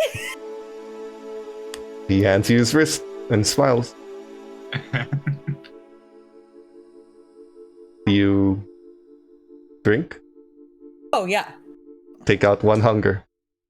His Yay. blood is absolutely willing. He enjoys this. He likes it. He thrives in it. He wishes you'd take more. Of course, you can't, but he really wishes you would. Once I get I'm just gonna like, oh. He steps aside on his own. The rest who refuse, you see a look of disappointment on the face of the man offering the wrist. Not at you, just that they were rejected. And they move on to the next table. You are told to stay here until the prince calls to you. So, while you're at this table, would any of you like to speak to each other? You have all been informed that you are going to be part of what is known as a coterie, a collective of young kindred that gives you a better chance of survival if you work together than being alone. Cecil will do the biggest, what's it called, man spread, sort of lean back and say, okay, enough of the shyness. This isn't like Alcoholics Anonymous or some shit. Well, it seems like we're gonna have to work together, and I say, Cecil looks around at everyone. I say we're a pretty good bunch. I don't know you. How do you know we're a good bunch? Bitch, I don't know you either, but I just know by the way that your shady look and he points towards Renee, your attire and Ash as well. I say, I think we could. I don't know. I'm trying to raise morale. What do you want to say? Oh, we're going to be a shit group. We're going to suck. No, I have hope. Just being realistic. You go Now first. that we're then. not all Share your story. dreaming. And Ash looks at Shut up. Aaron. You need me to? I figured it out or... just as you did. I know we're not dreaming. I know. It's No, maybe you were a bit very real. slower, but that's okay. Yeah, whatever. Share your names. And then Aaron is gonna like slink into the chair a little bit. Okay, prettiest. The most prettiest goes first. Whoever wants to take that. Well, Oh, I thought you were going to volunteer yourself for a second. I'm gonna say like an alligator. I Renee, imagine. that sounds like a challenge. Yeah, I was A gonna say, challenge is you anyone shouldn't gonna try reject. I'm being modest. Yeah, okay. Fake Toreador. I guess it's Ash. Fine. Okay, I'm Ash. We'll go in alphabetical order. How about that? Yeah, I'm Ash. No. I'm a Malkavian. If we're sharing Surprisingly, things. your sires haven't really instructed you on the other clans. Just what you need to know. That's what I was gonna ask. So you don't have context. I might have been a little like, my sire told me not to talk to you. You don't have a lot of context. They didn't tell you about the others, and they didn't know until this evening which group that was sired will be your coterie. So it's unknown for now. What's your last name, Ash? Oh, Hargrave. And I can see the future. Sometimes I'm working on it. It's sometimes confusing. Right. Is that like code for MDMA or ecstasy, or can you like? Well, that definitely that. But no, it's not like code for anything. I can actually I actually have kind of always been able to do that, but this is like a new way that's very weird and very cryptic, and figuring it out.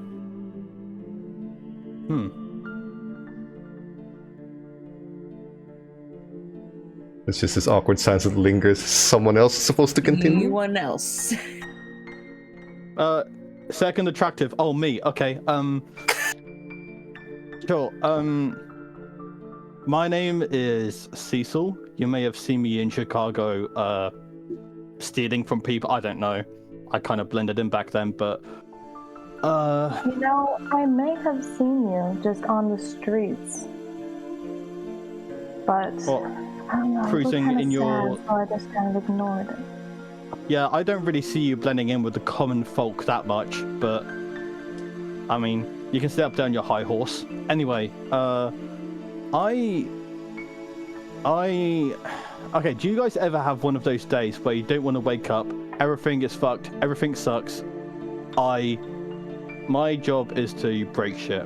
I can break cinder blocks, I can break walls, I can break bricks made from walls, my job is to basically break shit, and if it's a tangible object, that's something that my hands or my head can potentially crush. What's your last name? Ryan. Are we doing need to know basis on last names, or? Answered or not, I'm just curious. Holy Like a shit, okay. have power kind of situation where you're trying to like do some. Maybe. You don't need to Yeah. worry about that. We're together. We're the coterie. You were informed that. Just, I'll let Okay, you know well- what I can do as we can. Now you, Renee. I believe that's what you mentioned, right? That's correct. Renee Winslow. I'm a Toreador. And all I want to do is just create art, and that's what I'm here for.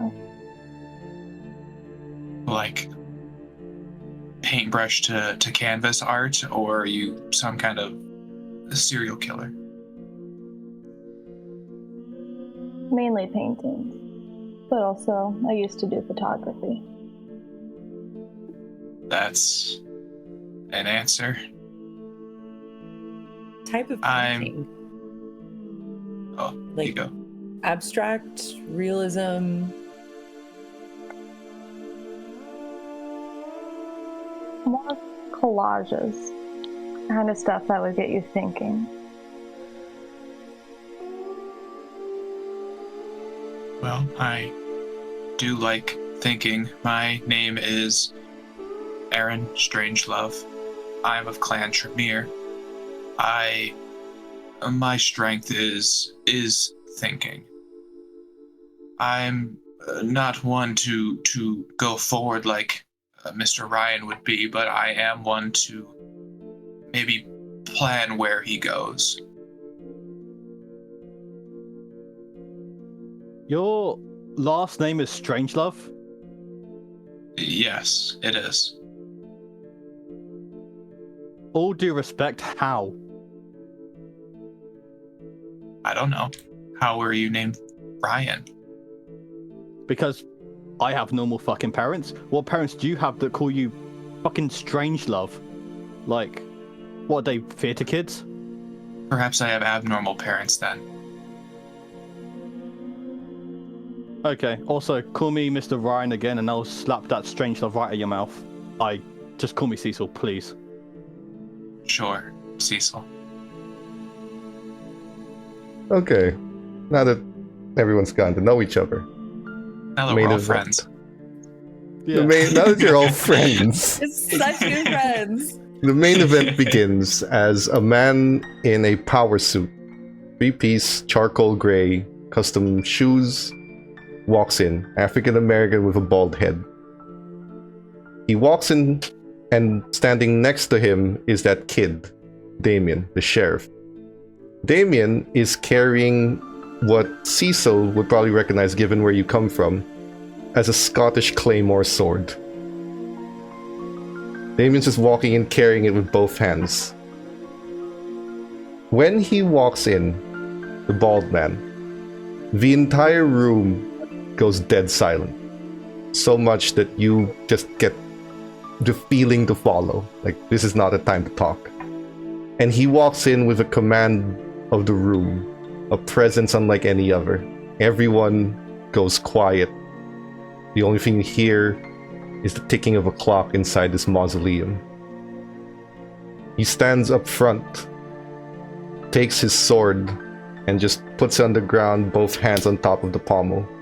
And the sheriff goes off to a back room, just behind the prince. This is the man that you were told is the prince. Prince Kevin Jackson. Your sires would all individually inform you of the impressiveness of his feat. Kevin Jackson is no more than 60 years old in total, both human and kindred life put together. And yet he has taken over the most powerful position in all of Chicago.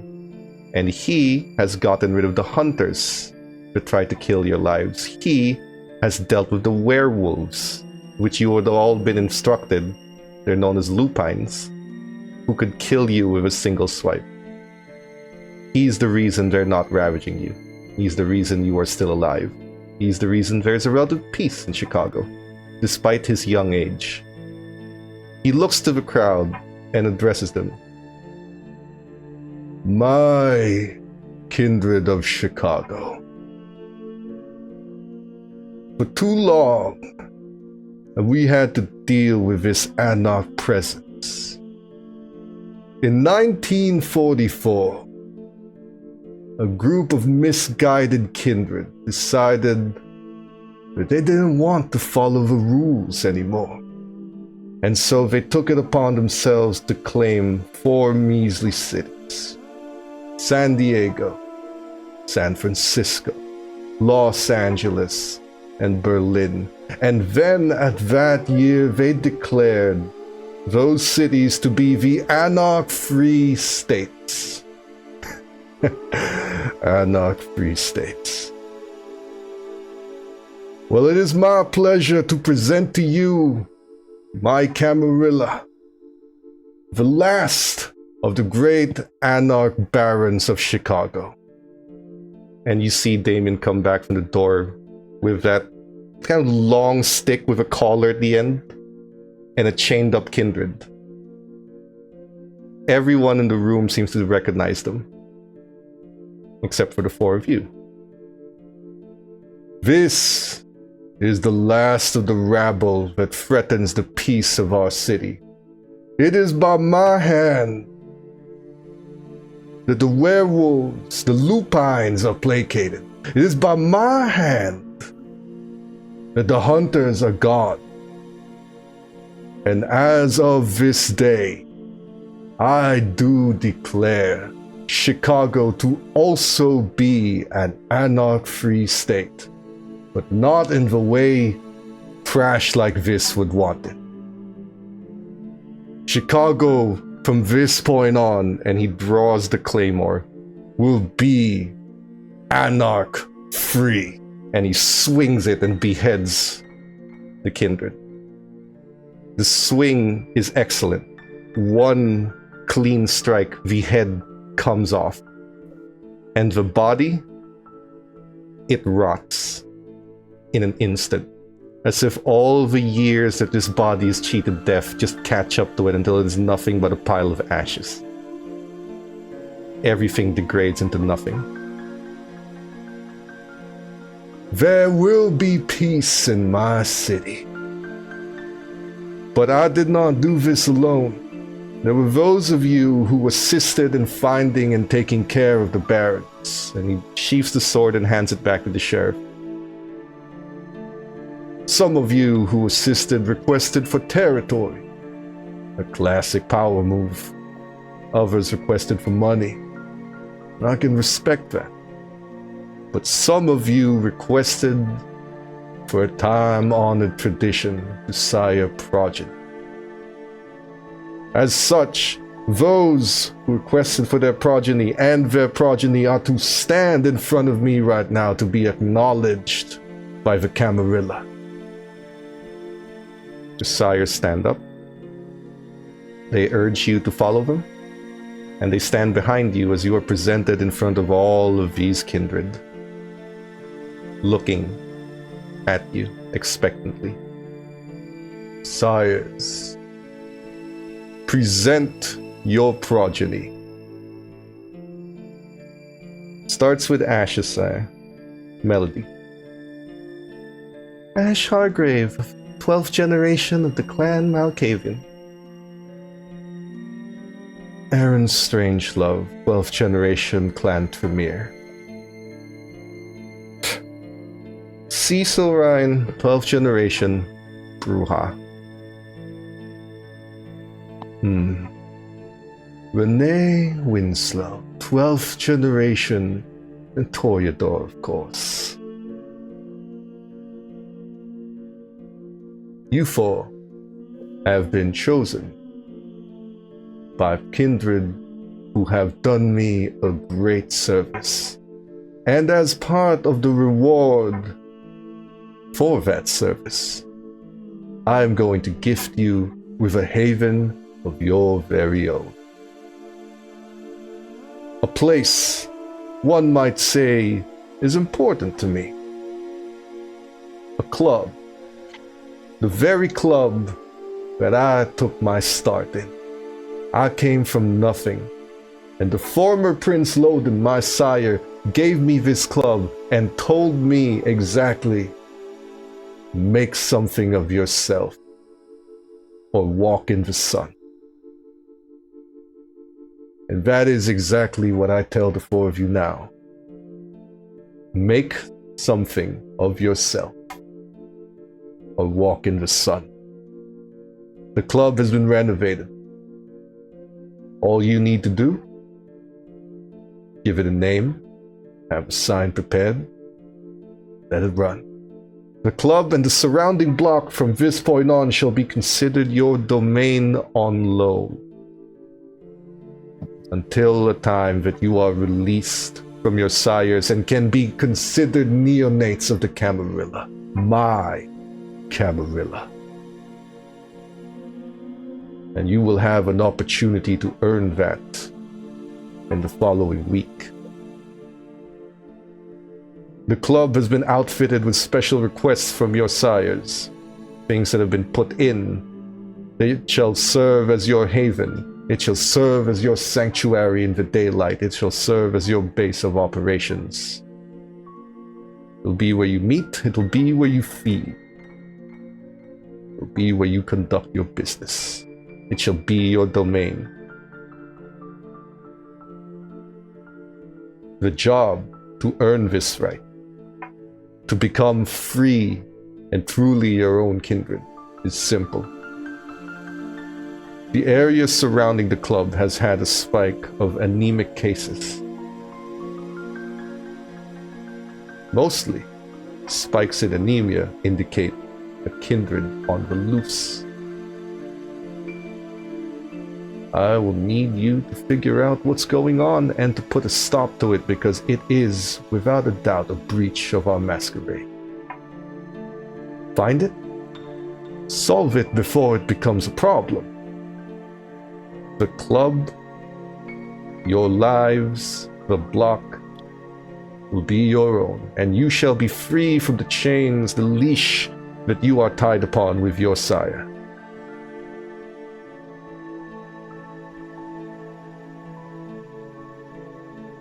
If you fail, then perhaps you are not the kindred your sire thought you would be.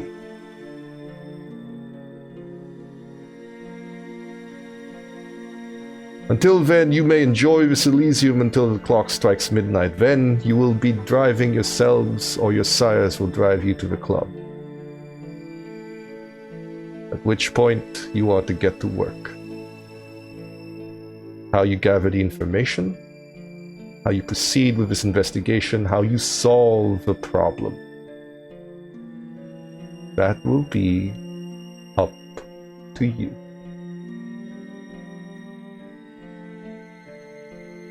I use that club as a stepping stone, and I am now prince of this city. In less than a century, I am prince of the crown jewel of the Camarilla of North America. So I expect great things, especially given your lineage. Don't disappoint. He leans back, and when he steps back to his position, the rest of the group just start clapping slowly. It should feel like a celebration, but instead it feels like a threat. That clapping. They expect you to perform. They expect you to be one of them. And when the clapping stops, Prince Jackson just looks at the room. The Anarchs are gone. The Sabbat are gone. The Hunters are gone. And the werewolves are placated. And allies. And he looks to someone on his side that no one noticed was there until now. And they bare their teeth. Unlike you with just a pair of incisor fangs, all of his teeth are sharp and his eyes glow yellow. There's an instinctive fear that gets put into your bodies. Because Jackson has allied with the Lupines. The infamous creatures that could murder you with a single strike now serve as his security.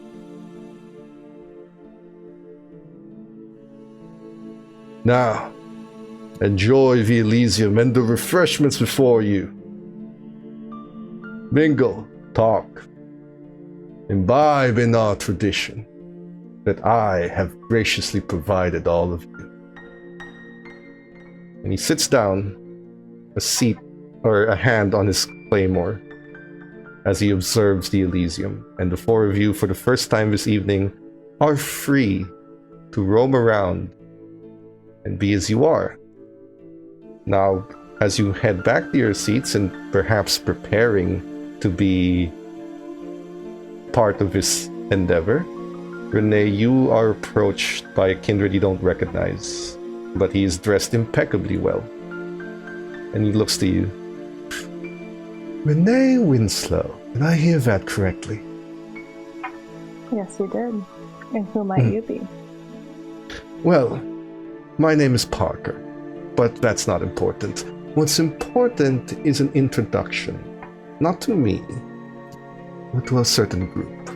If you would be so kind as to follow me. From behind him, your sire in the corner just nods. I would love to. It will not take you long from your coterie.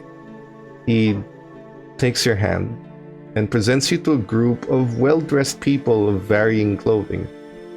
There's men, there's women, there's men wearing strange outfits. There's women wearing Victorian outfits. But they all look at you. Winslow, Renee Winslow. This is what we colloquially call the Rose Garden. A group of toreadors in the know. We don't all get to choose our coteries, but we can choose our friends.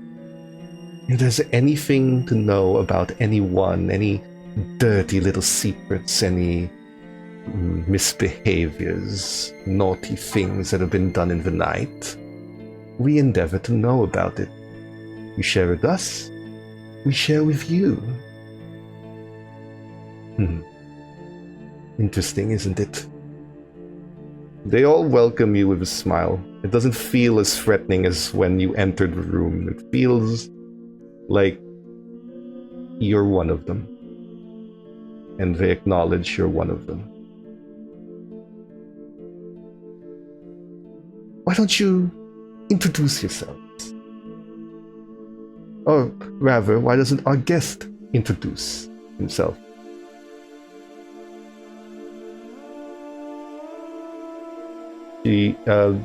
Parker looks at you expectantly. Would you like to make a show of yourself? Would you like to look like you belong and match their, let's say, energy? Yeah. So you may make your introduction, and I will have you roll your charisma and your etiquette. Okay, do you want me to So roll you click your first or etiquette. after? You may roll first, because that might determine what happens. Now, at any point, if you would like to, when you click etiquette, pick charisma, you can tick the blood surge, which means that you temporarily increase your roll by 2 dice. but that Okay. counts at a rouse check and potentially get hungrier. Okay. So there's a selectable modifier section you can click on.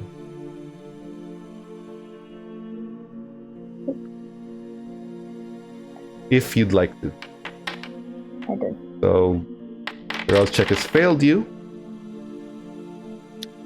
The roll is 1 success. Would you like to use a willpower?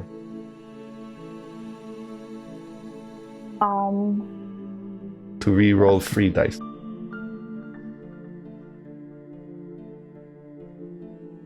Or would you like to take the 1 success? You don't know You if it's can't. good enough yet. You can't fuck up the first impression. Right, I'm gonna use willpower. Right. So, right-click the result on your on the chat, and then click willpower reroll, and then select 3 black dice to reroll. Also, there are 4 plus 2s, and now there are 2 minus 2s, which means select 2 dice because you're going to lose one of those. Actually, no, you're going to lose 2 of those dice from the minus 2s. So select 1 dice. No, one of them is for Cecil. Oh, well, that's for Cecil. Okay, then just lose 1 of them- dice. Yes. Cecil asked for it. Cecil wanted it. Yeah. Lose It's 1 of off, those Cecil. dice. So only click 2 on the reroll. But just 1. That's fine. You present yourself. You do not make a fool of yourself. In fact, while you didn't know how much you needed, 1 is more than enough to make a presentation of yourself. Sometimes, for all of you, you will not know what the difficulty is. You will just know that you have to roll and you must choose whether or not it's enough. For you, maybe you could have done better, but for them, it's enough. And they laud at you, they acknowledge you. What do you say to them? How do you introduce yourself to this group of Toreadors?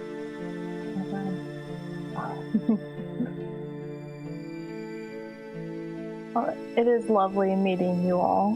My name is Renee Winslow, and I am sort of not really abstract, but just different artist. I dabble with just feelings and emotions that people normally wouldn't want to experience. And my secret for making my painting so bold is that I use real blood as my red paint. They lean in closer, very interested. One of the girls looks to you. That sounds interesting. Especially where you might find the real blood if not your own. I can't imagine you only use single droplet. Oh no, I have an insider. More of on the blackmail end, but I get what I need. Our guest here is already very interesting. You are off to a good start, Miss Winslow. Parker just looks at you. And they proceed to nod. They don't keep you long. This isn't the time to gossip yet. This is a time for introductions. But you are the only one who's introduced themselves. Parker introduced himself to you. The others, not yet. You'll get to know them eventually, but Parker walks you back to your original table, leaving you to decide where you'd go next. Question now becomes, does anyone else try to do anything or talk to anyone during this event? Aaron would move back to whatever table they were at previously of the coterie and see if anyone else is gonna join them. Are any of you joining? Or will you do something else? Am I back by then? No, because this is like you were being brought to the table and you got taken out. No. So are Ash and Cecil going to be mingling amongst the dead? Ash, what are you doing? And then I'll decide. I don't know. I don't think that Ash is gonna mingle. I think she just feels very comfortable, like, observing, because all of this is insanely fascinating. And I think she's just trying to, like, get a read, especially on a lot of the people who were like clapping as kind of a challenge, or like the vibe was weird when they were Yes. applauding us for getting our haven, and I kind of just like, I don't Observe. know, I just I want to observe. So I think I'm just gonna kind of find like an area to the side and just sort of watch. So, while you're there and Aaron's at the table, your sire approaches you, Ash, and says, "Here," and she hands you a nice shiny red Washington apple. I can't eat this. Try. He's just smiling. If you puke it out, I have a bucket. She just shows you one. Where did I come from? Wouldn't you like to know? I actually don't want to know that. Oh, Okay. I go ahead. Eat. try and eat it. You were told that food and everything was going to taste horrible. But it tastes like an apple. It might not nourish you, doesn't fill your hunger, and it's kind of bland, but it tastes like an apple. And you are able to swallow it without violently heaving. Good, right?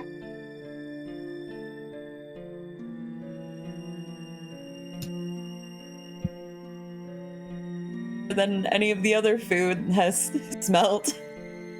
Nothing. Well, there's no food here. She just brought you an apple, and she's never fed you Oh. for a week. She's only given you blood.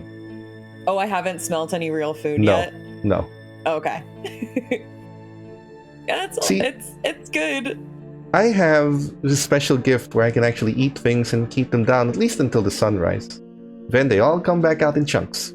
But you can do that in your private quarters. Still, it's nice to feel like you can eat things. I do like the taste of whiskey. Besides, most of our kind, it tastes like shit to them even when they do try to stomach it. I was hoping you'd inherit it, and you did. Mean that I can like drink coffee again? It won't do anything for you, but you'll taste the coffee like coffee.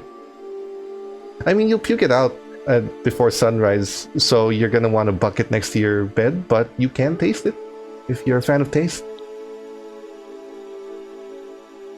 Okay. I guess that's all right Great. in the grand scheme of things. She just smiles and then leaves, and she leaves you the bucket. That's yours. I have mine. And she leaves. Just walks away from the table. Aaron is just there watching this occur. I'd imagine Aaron just watched you the were- entire thing. Unlike her sire, you were told about food. They did. Your sire did attempt to instruct you by feeding you, and then you violently heave. And you were also, all of you were taught about the blush of life, which is where your body pretends to be alive and you can pass medical scans temporarily. You can keep it down, but it tastes horrible. Much to your chagrin, that includes tea and cup noodles. They taste like rusty nails and dirt. But, it serves The a purpose to pretend to be human, but unfortunately for you, it doesn't seem like Ash has that curse. Dude, fuck. Are my cavians just able to do that? Man. You don't know. Just a little upset that they, despite being a vampire, just don't have the luxury of eating food anymore. They're gonna be a little saddened, but ultimately are gonna shrug and then look to see what Cecil is doing. I'd imagine Aaron is doing a lot of people watching right now. What is Cecil doing? Are you going to be at the desk, or do you actually want to mingle? I want to try and find people that may have connections to the criminal underworld. I That, don't know if that's um, good to look at from a glance, but like, that's not something you'll see by looking. You'll have to, well, not by average observation. I will have you roll. It's called Wits and your awareness. So click awareness, pick wits, but when the pop-up comes out, make sure to reduce one of the black die by 1, because you have a negative from Miserable Junkie, who's already starting to target people. So where do I put the -1? When you click awareness and then wits and then you roll, or you click the roll, you will see the dice on the pop-up. The vampire dice, reduce it by 1 with the minus button. Got it, cool. And then roll. 2. Okay. That clears out all our -2s. There are 4 +2s if anyone wants to add dice. There's one woman, sharply dressed. She is in a pinstripe suit made for, tailored to her body, with a pair of black aviator shades on. She dresses like a member of the Chicago mob. The South Side mob.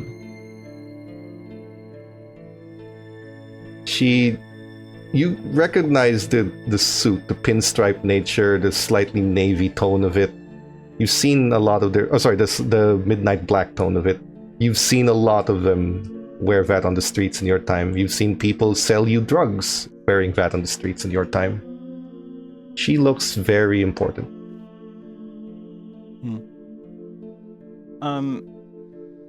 Cecil will just walk up to, sort of hands in his pockets, sort of whistling to himself. Will head over to her and say, "Oi, There are 2 men. Large men. There are a few people in this room taller than you, but these men are 6'11", near 7 feet, and they are built like tanks. Massive, gigantic giants who kind of stand in front of her and you as you approach her, but she waves them off. With one flick of her hand, not saying anything, they step aside, and you are allowed to proceed. And she looks at you. Yes. Okay, so hear me out, right? We are going to inherit something, me and my friends. We're going to inherit something that, I'm not gonna lie, it's not good. We're not going to be selling toys and shit. I think that if we want to run a successful business, as I've bought from your supply quite a bit, I know that there's an art that comes with selling crap to people that need it. And if that crap's illegal or not doesn't matter, but we're hoping to I'm planning to maybe run some of that. So how does this business of yours work?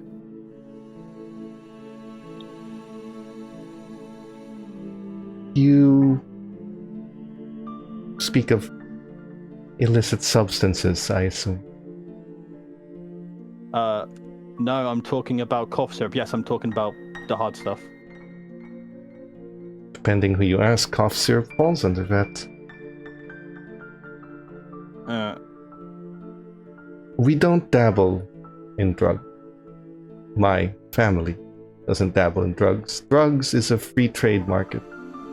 So if that's what you're looking to get into, your competition would be everyone on the street who has a side business.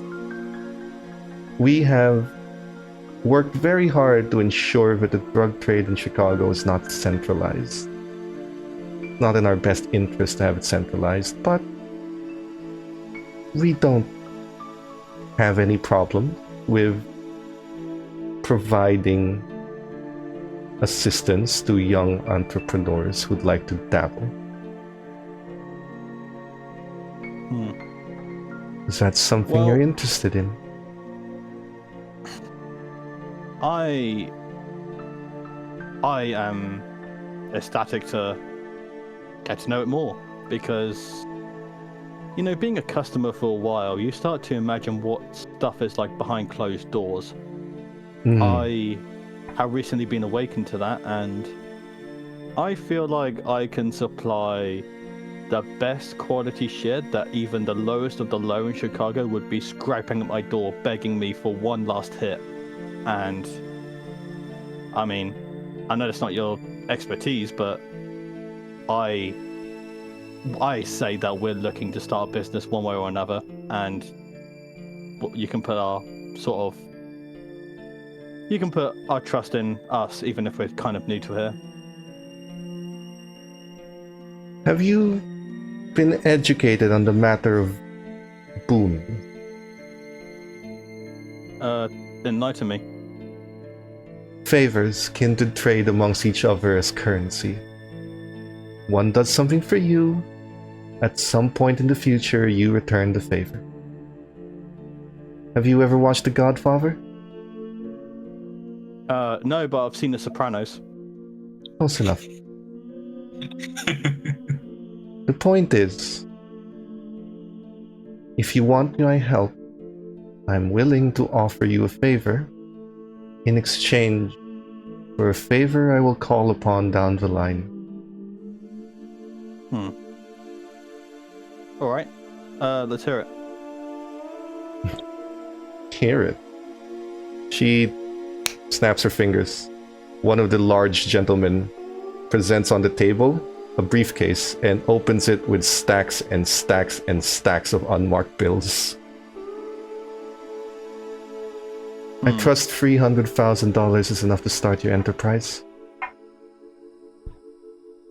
Cecil is eyes wide open, just almost gouging out, because he's never seen this amount of money, like, in one spot, let alone right in front of him.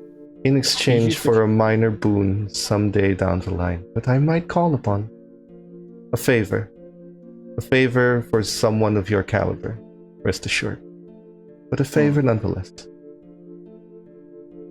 I mean, Cecil will slowly sort of go over and sort of reach for the briefcase, but then hold back a tiny bit and then say, you know, I don't expect to see this much in front of me this quick, but I mean, a trade for a trade. This, my aspiring entrepreneur, is pocket change. Closes the briefcase and hands it to you with one hand, but offers a handshake on the other if you're taking the deal.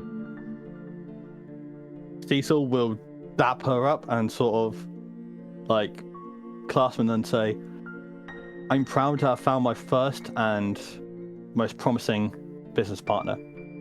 Make some money out of this, and there may be more to come.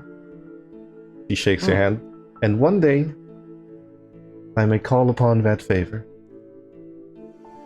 And when it does, rest assured, you will only be asked to do something that you are more than capable of doing. That is how the Hecata deal business.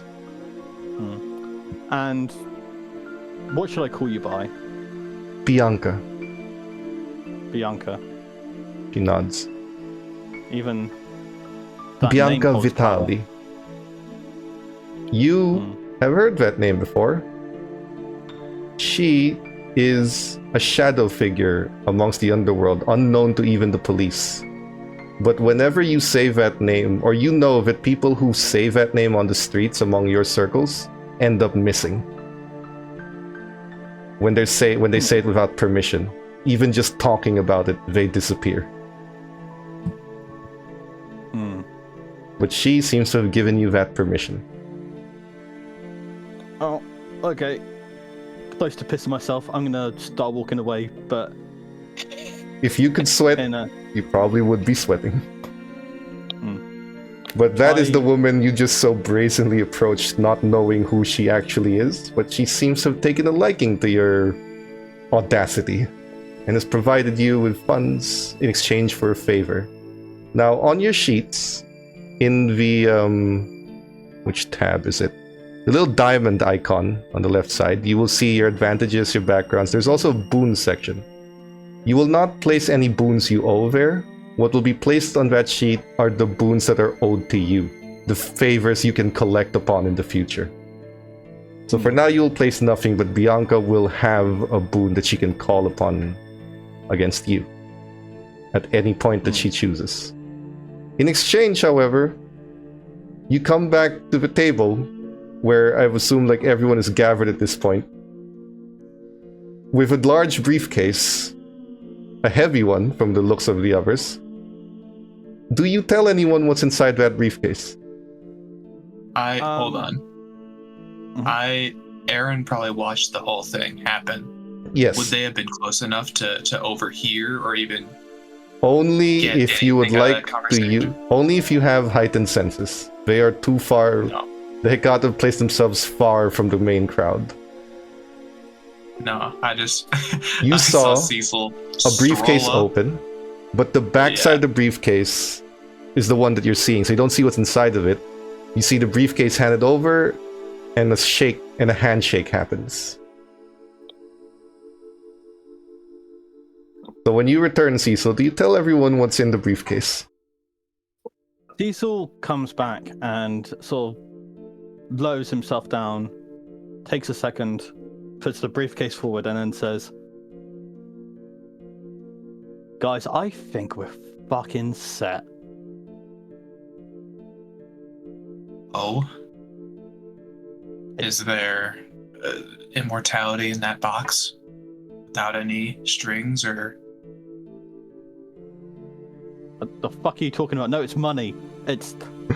I Open pure it? bills. I open it and then just show it. Stacks of $100 bills. Clean, unmarked, brand new.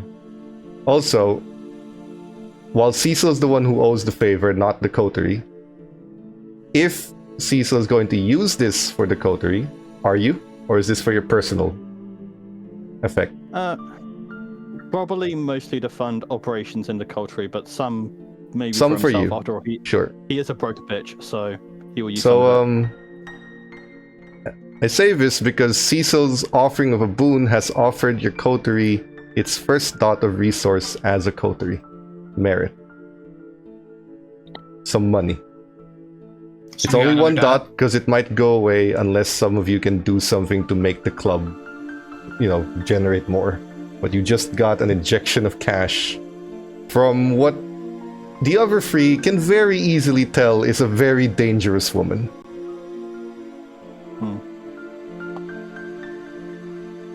So you... what did you give to get this money?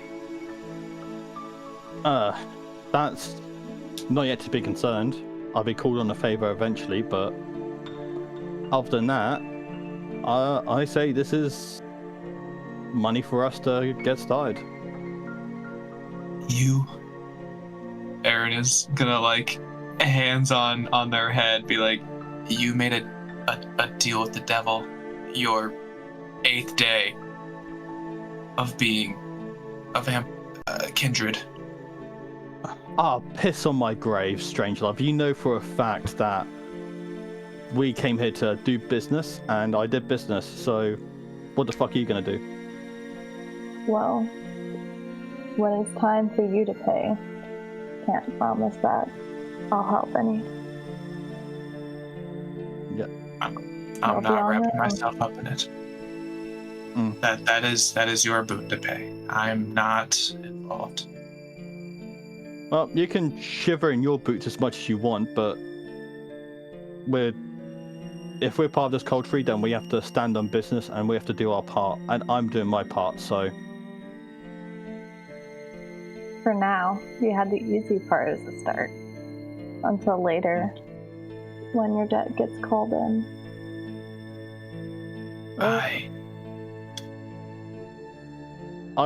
Jesus. I've been in debt before. I can handle it. It's not as bad as the US government, so... You...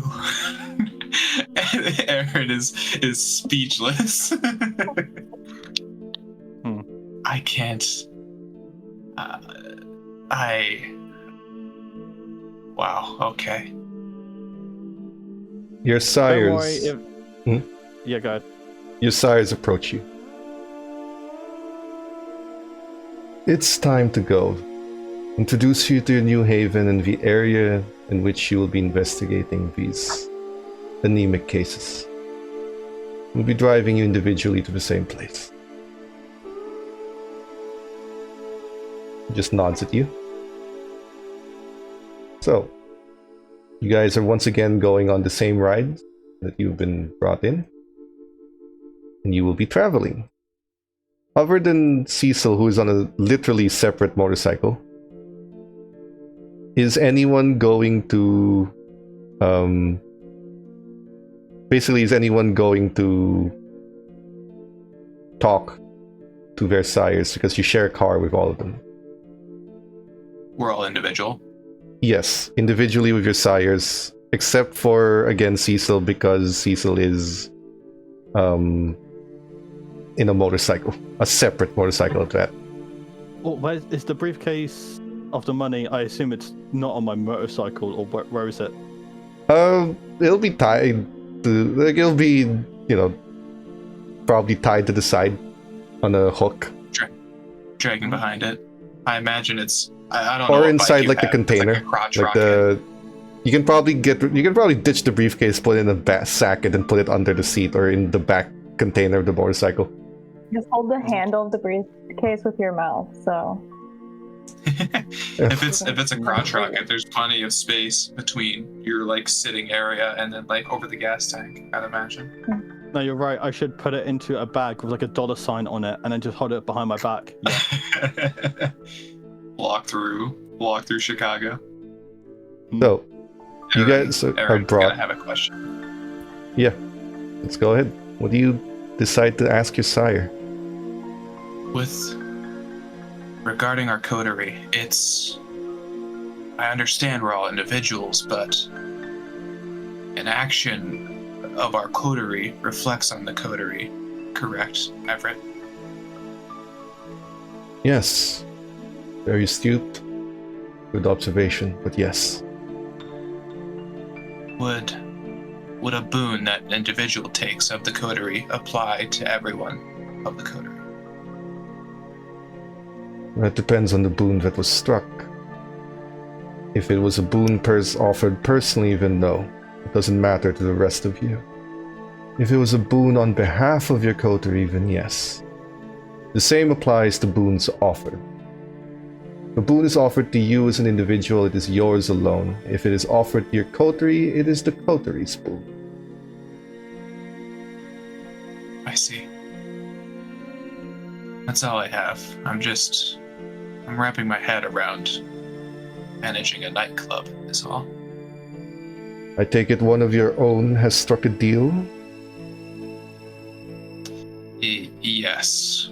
One of which I'm uncertain of, but regardless, it's already happened and we can only roll with the punches, so to speak. Depending on who you ask, that shows either naivety or initiative. It all depends on what you do with it. I hope it's the latter. Still, that was a lot of money. Money is often something a fledgling requires.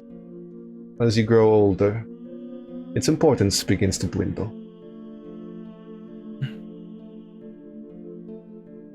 I've nothing else of you, sire. You'll nod. Any other questions for your sire? I've got one. I was gonna ask Melody what the deal is with the woman that Cecil was talking to. Yeah. Oh, that's Bianca Vitali. She's part of the clan Hecata, who are... She struggles to find words, and she just pauses while driving, and then she looks to you. You know how we're like the Oracle of Delphi, or seers, or we see things that most people don't see? Yes. The Hecata are like... No, they are necromancers. They raise the dead. Mostly their spirits, but they talk to the dead, they raise them, they control them, they use them. To them is kind of cool. What about controlling the... So it's only with spirits. It's not because we're technically dead. Yeah, no, specifically spirits, Okay. ghosts, wraiths, That's good at least. and everything in between. Okay. But, And you know, her they can specifically- technically send a wraith into your body, then possess you and make you do things that they want you to do. But we don't talk about that. Okay, I'll put a pin in that. And Bianca Mm-hmm. specifically, like, if She's the head of the family. okay, The Hekata And- are like this giant godfather. You've seen the Godfather? yeah, Bianca is Don Corleone. And they also control the entire Southside mob. okay, and Diesel just made a deal with her and owes her a boon, so that's gonna be fun. Oh, don't worry. If there's a clan that knows how to call boons fairly, it is the Hekata. They don't overcharge, is what I'm saying. And they always charge exactly what you're worth, so they don't ask you to do things that you can't do. But again, very Godfather. Okay, but like that was like a lot of money Not that to we them. got. So are we? What did it look Right. like? 100, 200, 300 maybe? I don't know. It was Ish? definitely in the six figures. I didn't exactly count it. So, to Bianca, that would be half a day's work. She's very Okay, well, rich. Yeah, it sounds She owns like it. 5 yachts. One of them is just in the middle of Lake Michigan for no reason. Well, for reasons for them, I don't know why. It's just sitting there, like not just Mhm. anchored. Well, it's anchored to the middle so it doesn't drift off. And there are Yeah. people there. I don't know why, but she sends people there every day. I don't ask. She's scary. Ghost yacht. Yeah, that it is weird though that she would have like multiple yachts, and we can't go out in the sun. It's just like night yacht. Maybe she likes moon tanning. He just shrugs. Do that. She shrugs again. Okay. Look, point is, Bianca is fair. She's just scary.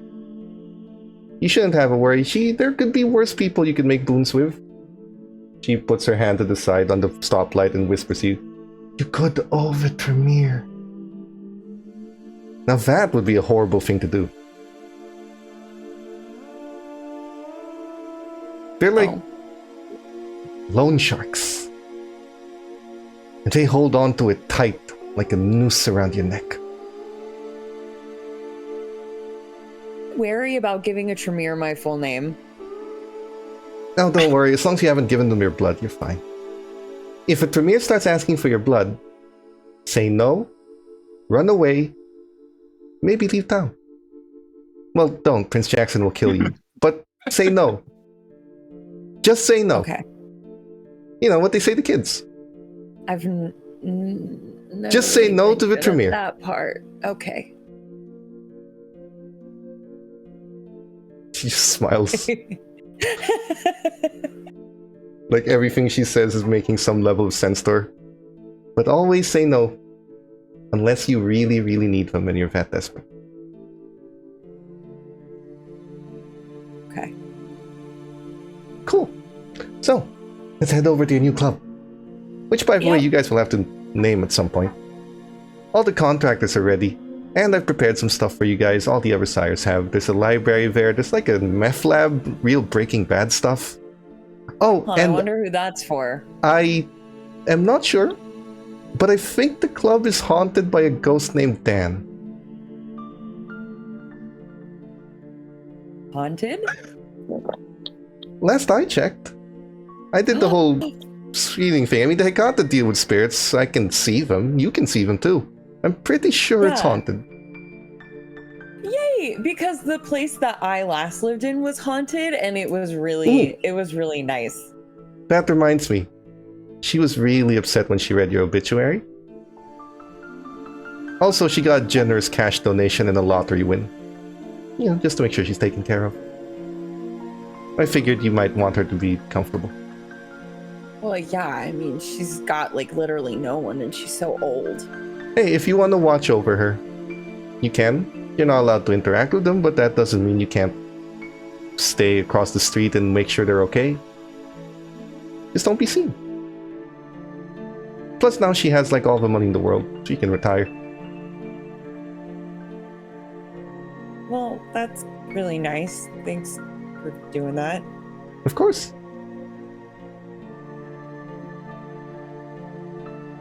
He just smiles and then continues to drive like this is the most casual conversation ever. Like, Ash But- just like trying not to cry thinking about Tabitha. By the time Messy. you all arrive at the club, it is a beautiful 3-story club, although the 3rd floor is mostly offices. There's a basement to it, which will serve as your havens. There's a basement and which is a storage area, and a sub-basement which will serve as your havens. It has individual rooms for all of you. Each one is basically a fully equipped room with a walk-in closet and anything that you might need. Aaron, all of your old cassettes and consoles have been placed there neatly. For each of you, your sires have designed it in a way that they believe would be appealing to you. Except for Renee, who has a feeling that this room was designed to appeal to a Toreador and your own sire, but that also entails your art materials. Bags of blood to be used for your art materials that are being chilled so they don't rot. And the most expensive collection of dresses you have ever seen in your entire life. Dresses, outfits, everything for the day. There's enough here that you won't be wearing the same thing twice in a month. Along with that, So funny. your haven is equipped with a meth lab. It's the only way to describe it. A library and a closed system or a closed loop system security area where you can monitor it from the sub-basement. And it already has fans to go in. You just have to rename the club, but there are people who remember this club and you're carrying over those fans. You are also at the benefit of being next to an Elysium spot, and therefore at the benefit of hearing latest gossip on other kindred. With this club being given to you, you are reminded of your responsibility. You have been told to find out why there's a spike in anemia cases and to deal with it if it is indeed a breach of the Masquerade. And that is the thing you will have to do when we continue our story next week. So, thank you to everyone who's been watching. Thank you to the players who have played their respective clans, and to the new coterie that hopefully is going to get along better in the coming days when plot twists start to get introduced to people. So, that being said, before we leave, why don't each of you introduce yourselves once more and where people might find you if you're up to anything? Starting with Dorchley. George Lee, and you can find me on Twitch and YouTube and Instagram at George Lee with 2 eyes. You can also see me here on Tuesdays. I don't think this Tuesday, but hopefully next Tuesday we'll be doing more Neon Lords of the Toxic Wasteland at 5 p.m. PST. And yeah. Captain, if you'd like to be found. My name is Captain. Captain. You messed I up live your in- own name. Well, look, man. I'm thinking of the next sessions. I'm gonna be there's so much. My name is Captain. I don't want to be found. I'm in a cave. But I am real excited for what's gonna happen. I'm glad to be here with all the folks I know and Nigel, and I'm really excited for what I think can turn out to something really cool. So to recommend, all I got is Deloused in the Comatorium by the Mars Volta. There you go. There's an album for you. Petra? Well, I'm not an Anthony Fantano, so I can't recommend anything. But if you want my Instagram is Petrapika HXH, as in Hunter x Hunter. You can find me on there if you want to follow the Instagram account of a depressed writing university student. And that's about it. It's my first time on this channel, like live. I still can't believe I'm part of this. I still can't believe I'm watching the Twitch chat as well. I never thought I'd be on this side of the screen, so I'm very happy to be this for the first time. This is amazing, and I'm so looking forward to next week. Right. Yeah, I can't wait. My autism is off the charts at the moment. It's explosive, but yeah. And Shig, if you'd like to be found. I would, even though no one will look for me, but it's fine. You can find me on Discord at shig._dot, on Instagram at manascona, or on Twitch, the Chonky Burb. Right. So once again, I've been your storyteller. We will be back again next week on the same time, in this same channel. Tune in, see what happens, screw around the players. Buy them a failure, buy them more dice. We have 4 + 2s and no negatives so far. So, start racking it up, I guess. Make their lives miserable. We'll see you next week. Yeah. We'll see you next week, and thank you once again for watching. Hey, potatoes. I don't know. Have a good night, everyone. You would know if they're the same.